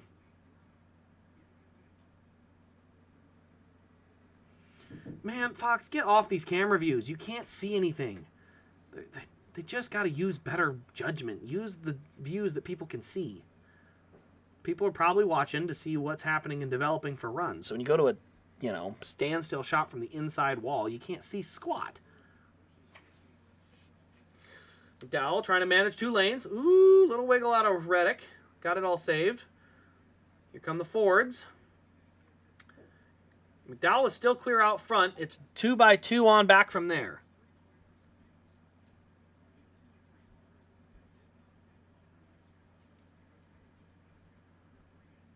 I think McDowell's going to try and hold the top. No, he's going to go back in line.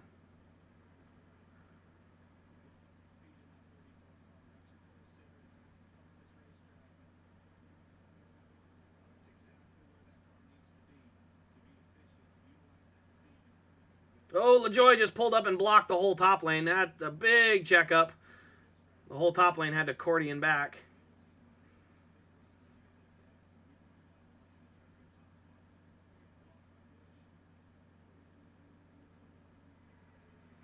.23 to go. I don't think that was a good move on the Chevy's part. I think they should be back down in the bottom. I don't think the top lane was a good choice. I mean, I don't mind the idea, the concept, but it hasn't worked. Unless they were saving fuel, it never worked today. So unless they've got something up their sleeve that they think that's going to work, I don't think it's a good idea. Also, we're side-by-side commercial, a freaking again. So, what do you know? McDowell really doing a pretty good job of managing the 2 lanes.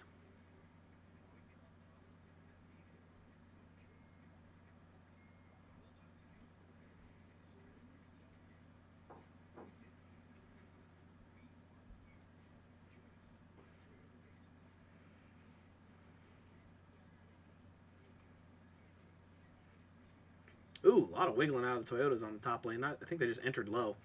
22 to go still. Everything looks pretty organized. A little bit of pushing and shoving up front, as is normal.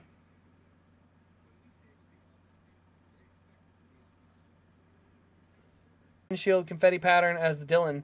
I have not looked yet. I got to look at that. So it's the Blaney Coke 600 as the Dillon Coke 0400. Or is the Coke 600 or Coke 400? Which one? I can look. I have those cars, so I can look at it. But I got to know which cars to look at or look for.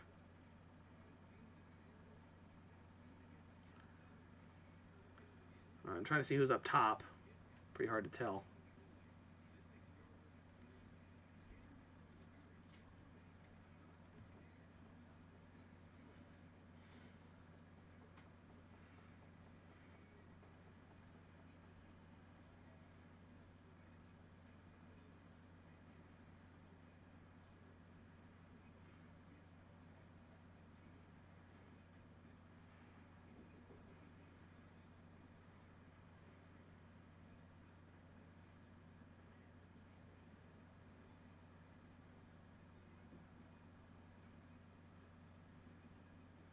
$20 to go, waiting for us to come back. Hopefully this will be the last commercial break. I don't think we should have another one.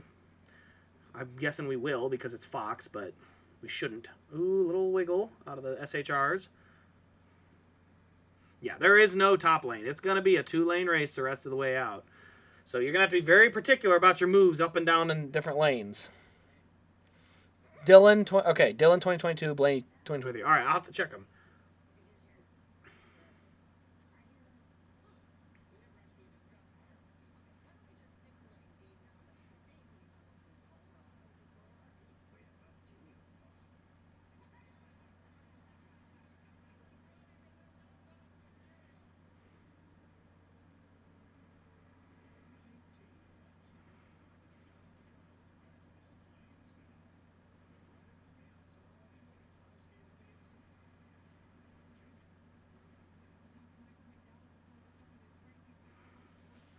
$19 laps to go.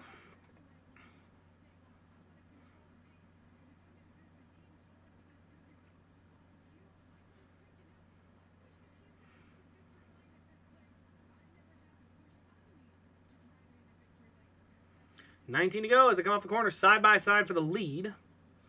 I got to worry, though, that bottom lane, they're going to start getting tight, and you're going to see them start washing up on the corner exit. So, I mean, I feel like you're going to want to be in the middle, at least. At least coming to the end of the race. but I'm already seeing the 10 and the 4 kind of wash up on corner exit. So there's definitely some tight conditions in these cars developing.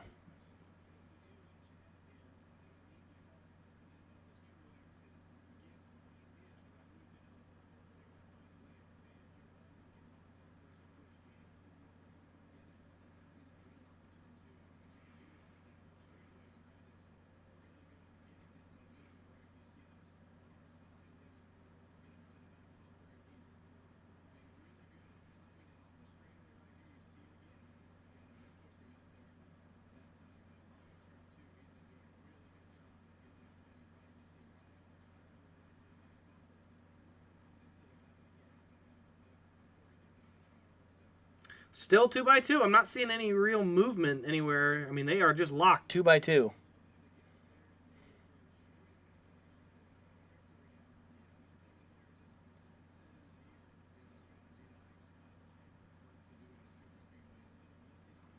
Man, Brad is getting good pushes.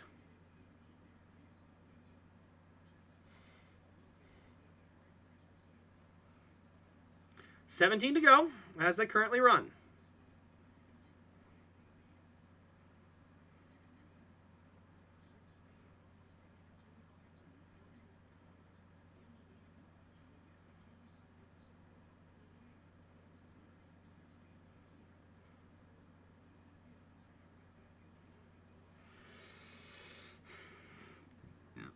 All right, last lap of the caution was a red average of 173. Interesting. Well, there's probably a lot of green-white checkers in one long run that make that up. So that average is really probably not very effective. He can make the playoffs on points. I mean, I was thinking McDowell was going to have to go for points and wasn't going to be able to forfeit up his stage points at road courses, but it looks like right now he can. I mean, if he's just going to go for the win here, he might just snag this win. Screw the road course win. Just go for the win at the Super Speedway. Ooh, Toyotas are really tight. Big bunch up there.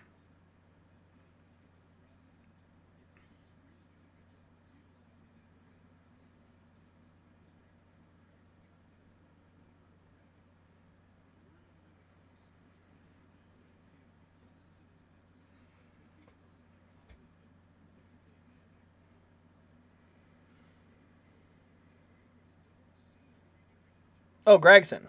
Yeah, no, Gregson, I used to think he's going to need... I think he needs a win. He didn't have the point luck with him the last few weeks. I don't think he's going to be able to make it without a win.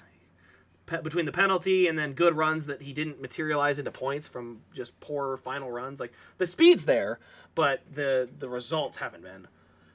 And I think he needed to have better weeks coming to Talladega before it was time to say win only, but he just didn't get the points in some of those races where he ran fairly well, so he's going to have to pretty much go for broke win. Even today, he's ran up front all day. He's got no stage points. Like, he's just not getting the point, he's not getting the points to get up the standings. He's going to need the win, I think. The speed is there, though. I've been impressed with the speed. He just, like I said, the result part of it has not been good enough to get him in.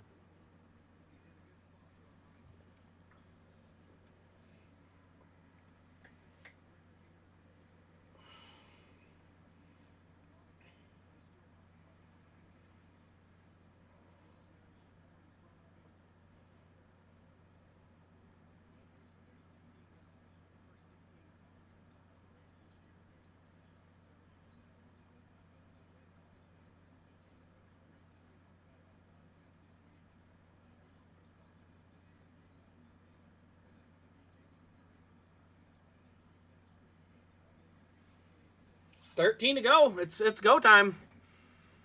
If you're in the back of the field, you're probably going to have to start thinking about trying something.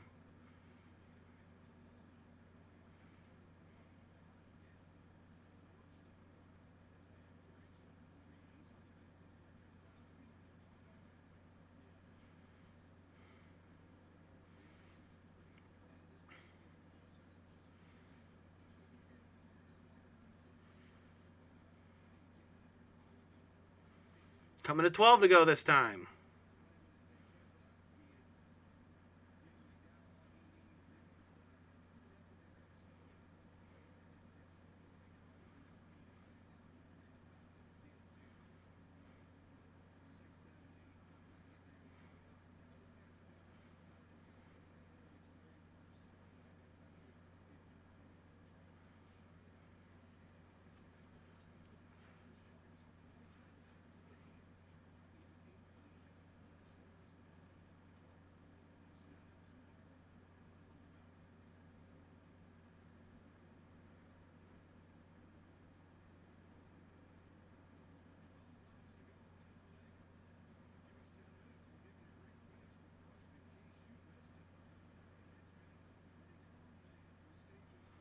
Why are we doing a recap with 12 to go?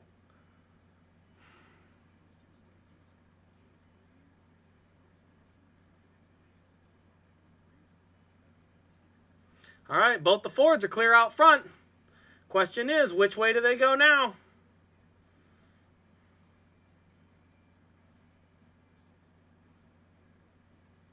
$11 to go. Still not a third lane as an option right now.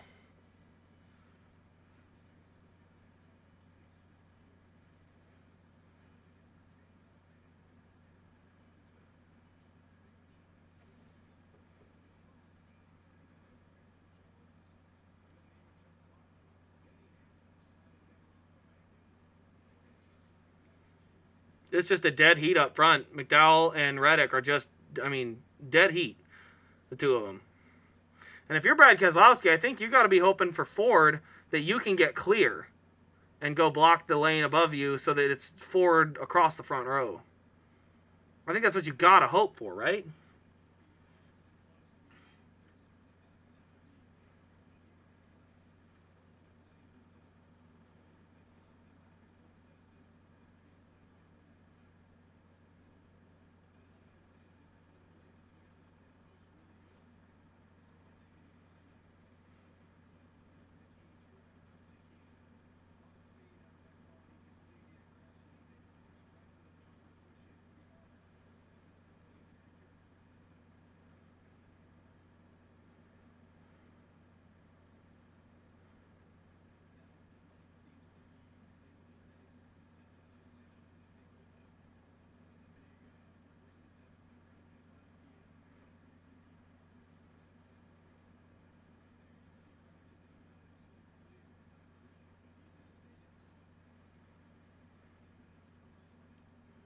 So Brad is basically committed to the bottom because he got clear and had a shot to go lead the other lane. He did not take it. McDowell did.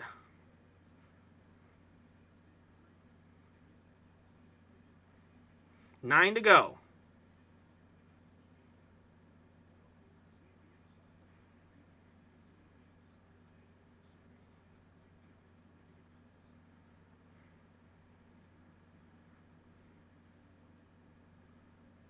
$9 to go. McDowell's done a really good job managing the two lanes.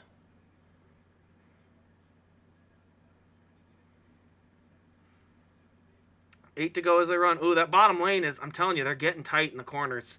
They're washing up the racetrack just a little bit.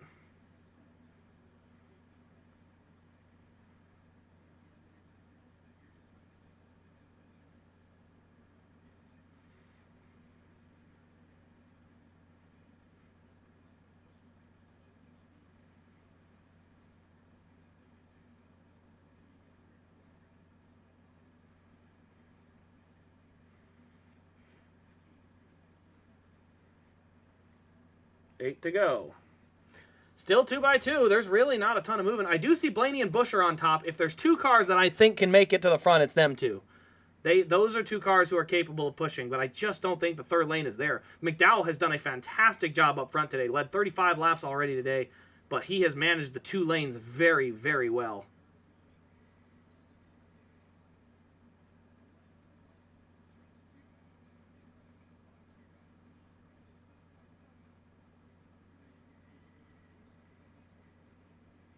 $7 to go as they head into turn 3. Still McDowell managing both lanes. Doing a great job of it, honestly. Doing a fantastic job managing the run.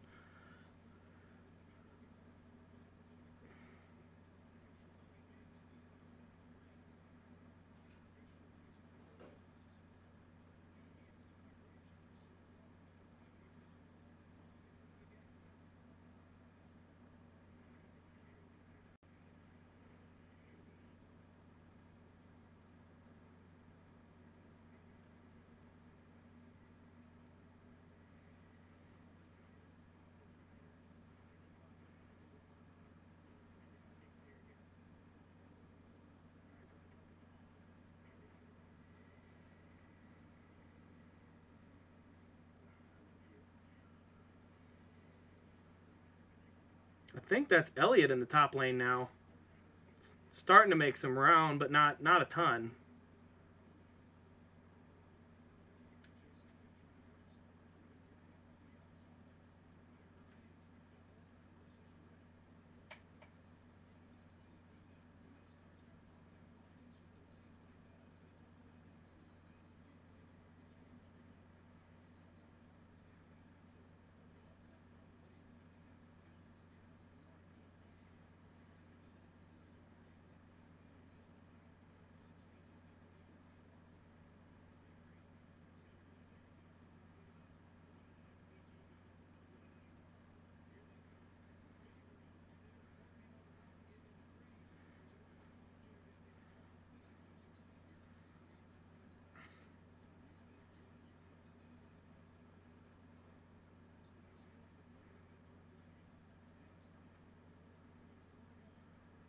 4 to go this time by. Still 2 by 2.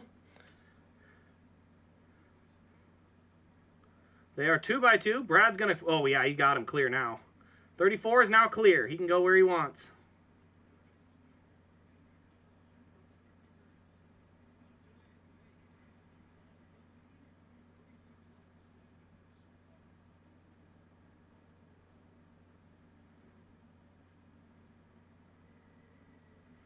Tell you what, Brad has been a fantastic pusher.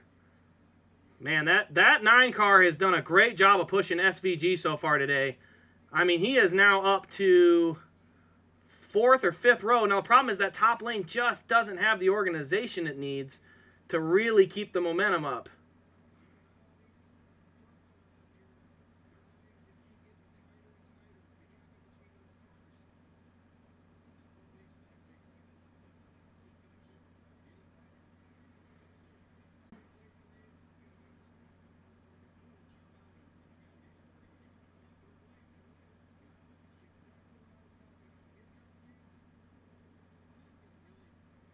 Big shuffle up top.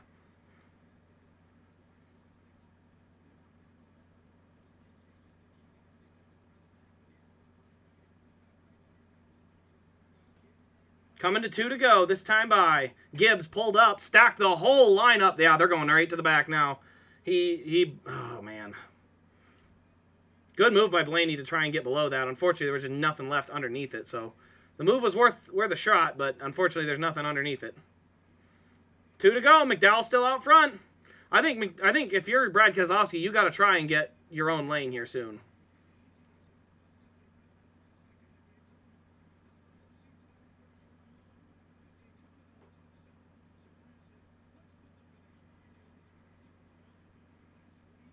Coming around, white flag this time by.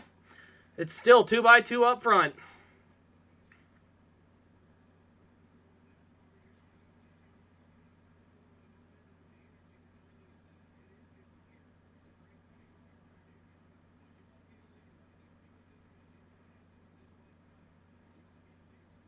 White flag is in the air. Next flag ends the race.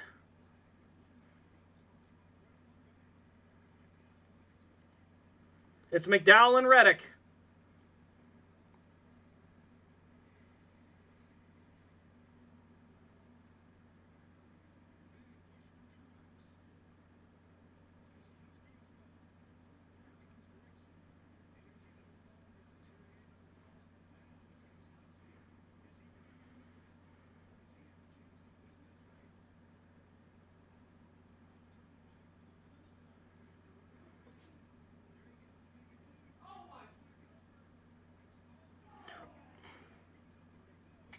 Big crash in the front of the field. I think Reddick's going to win it. Oh my, there's cars upside down and everything. I hate this package, man. What a disaster. What was that mess? Cars going everywhere. Yep, Reddick gets the win. Are you kidding me? Well, McDowell got hooked. Keselowski wasn't clear and just decided to left hook him. Unreal, man. Kyle Busch is your winner! It just randomly Fox did that. I hate this package, man. I really do. No good, great run for Noah Gragson, but I mean, what is this crap? Every race we're going to have people wrecking on the last lap. It's another caution finish, by the way. The yellow flag finished the race. They didn't race to the line. So we're going to see who our actual winner is, because it's going to be field for... Did they call it? Oh, I guess they already called it. Man, I don't like this. I just don't. I mean... I'm sorry. The very logic of just, how do you go faster? Slam into the car in front of you at full throttle. Like, come on. That's just gimmicky. You know, they ran 2 wide for 40 laps, basically.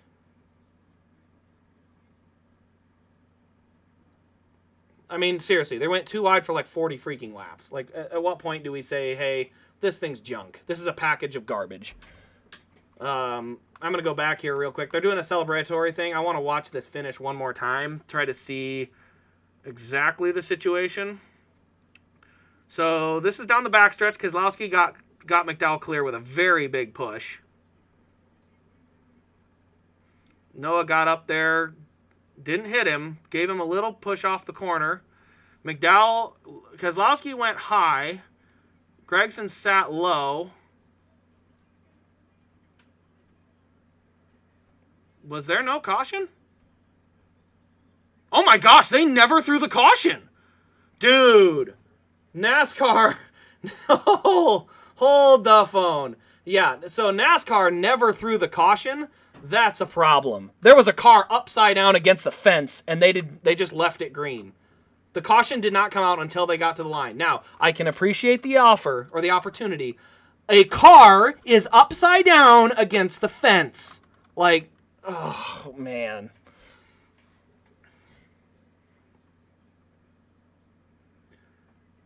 So the Jordan car gets another win. That's actually really cool. We're going to get another Jordan win. And at least if Reddick's going to win in the 45 car, we're going to get it in a non-Monster Energy sponsor. That's great. That's right where we want it.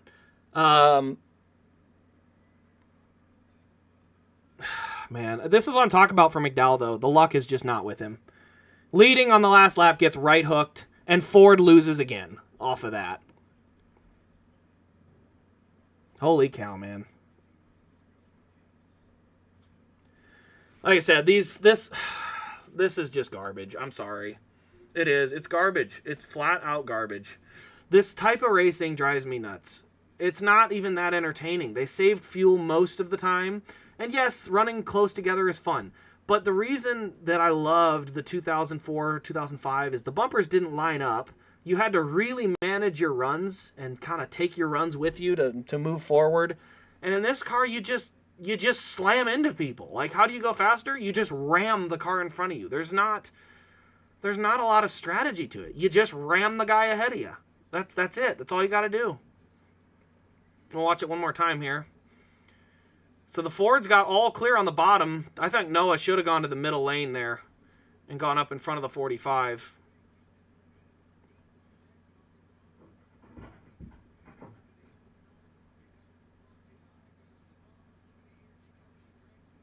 Gregson literally had to check up to keep the 6 from wrecking him.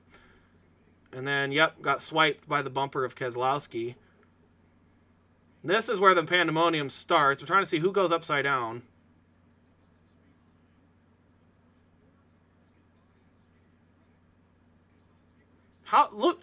Go back and watch the replay and look at how Chase Elliott gets through that mess.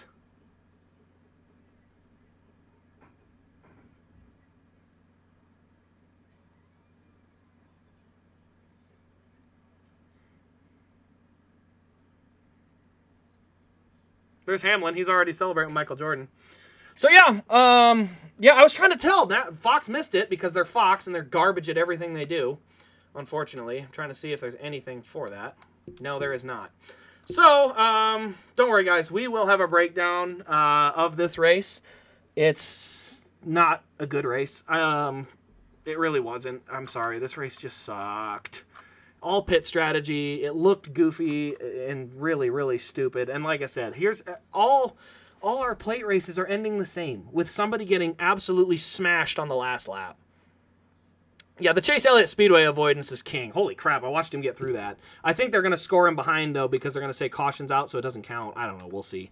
Again, this will be a mess as far as the results for a while, but yeah, I'm not a fan, man. This stuff just sucks. It's not good racing. You got to get the bumpers to not line up and make it like... I mean, honestly, the Xfinity cars, the bumpers line up, and they somehow seem to make it raceable.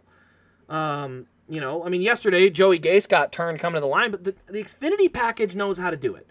So you don't have to have a giant spoiler and slam into everybody all the time. We can find an alternative method, and we really should. It's not safe to be, I mean, literally full throttle into the guy in front of you. Like, bumper cars at 200 miles an hour has never been appealing to me. I've always hated it. I've always not liked it.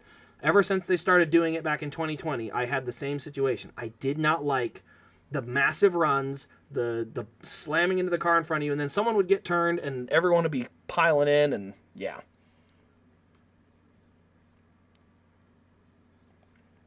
First Speedway win in this car. I mean, this is the new Camry. They're talking about the next-gen car. That's only 2 years. The Fords won a majority of them on super speedways. Just somehow not the Daytona 500 in the next-gen era.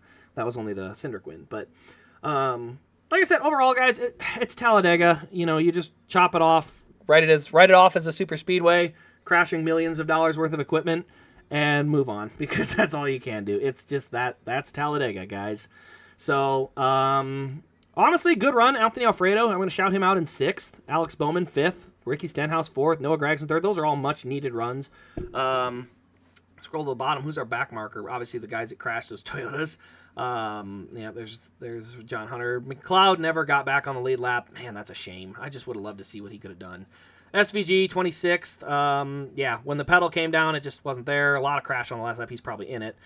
You know, Larson, Blaney. Again, these aren't even necessarily the results. This is just where they show it as of that time. They're going to have to confirm all these results, but enter the pits unsafely. It was LaJoy. Okay.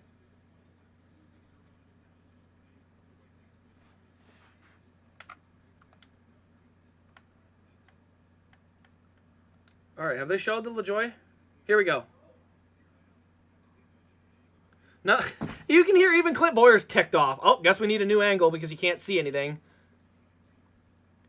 Can we see it from here? Another bad run for LaJoy. Good run most of the day, and then not getting the points or results you deserve coming to the checker.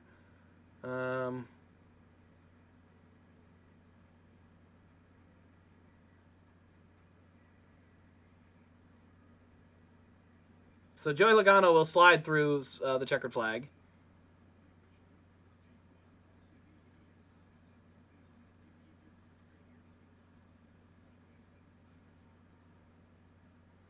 All right, trying to see here. That's LaJoy there. Oh, wow. Oh, wow. LaJoy got pile drived in there. Barry got lifted off the rear, but LaJoy got shoved clear upside down. Trying to see. He's going to slide across the line on his side, backwards. No, sorry, forwards, on the driver's side door. And then he's going to land on... Oh, fours. Okay, nice. He at least rolled around. So, it sounds like LaJoy is okay at the moment.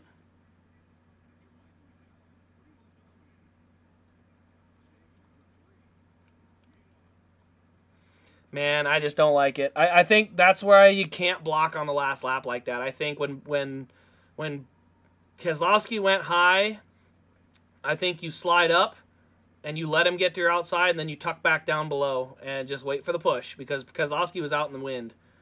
And yeah, I don't know. I just don't like these cars, man. I really don't. I do not like the fact that these cars... And this goes back to the next-gen car, too. Same situation there, which was you're full throttle slamming into the car in front of you. It's just a bad idea. It is. I mean, you're just begging for a disaster. Thank God nothing has happened yet. But I will not be mad if they flip this and just run a very similar package to the Xfinity Series, because at least the Xfinity Series car is very, very safe. And you still see some crashes in the Xfinity car. Don't get me wrong. But it just seems like we have a lot better control of the cars, and they're not slamming into each other so hard coming to the checker. Now, they still have a lot of caution on the last lap, but it's a lot of times bad lane changes, bad blocks. You don't see quite as much of the I'm pushing so hard the guy just started spinning because I'm just pushing so hard. So, yeah. Like I said, I don't mind Talladega. I think it's a good. I think it was a fun track, especially on the old platform. I just think they need to find a way to get these super speedway bumpers to not line up with each other, and then get these cars to not put a little less blade on it. Make it so that you can actually close up on the car in front without having to slam him to get him to go forward. Let him manage the run, because it just seems like what they do is once they get locked together, it's the only way to make speed. So anyway, Tyler Reddick is your winner. The pre-order will be up on the website later this afternoon. I believe they're going to offer, so I'll make sure. But the pre-order should be up for that race, and I believe the Jesse Love will get offered as well.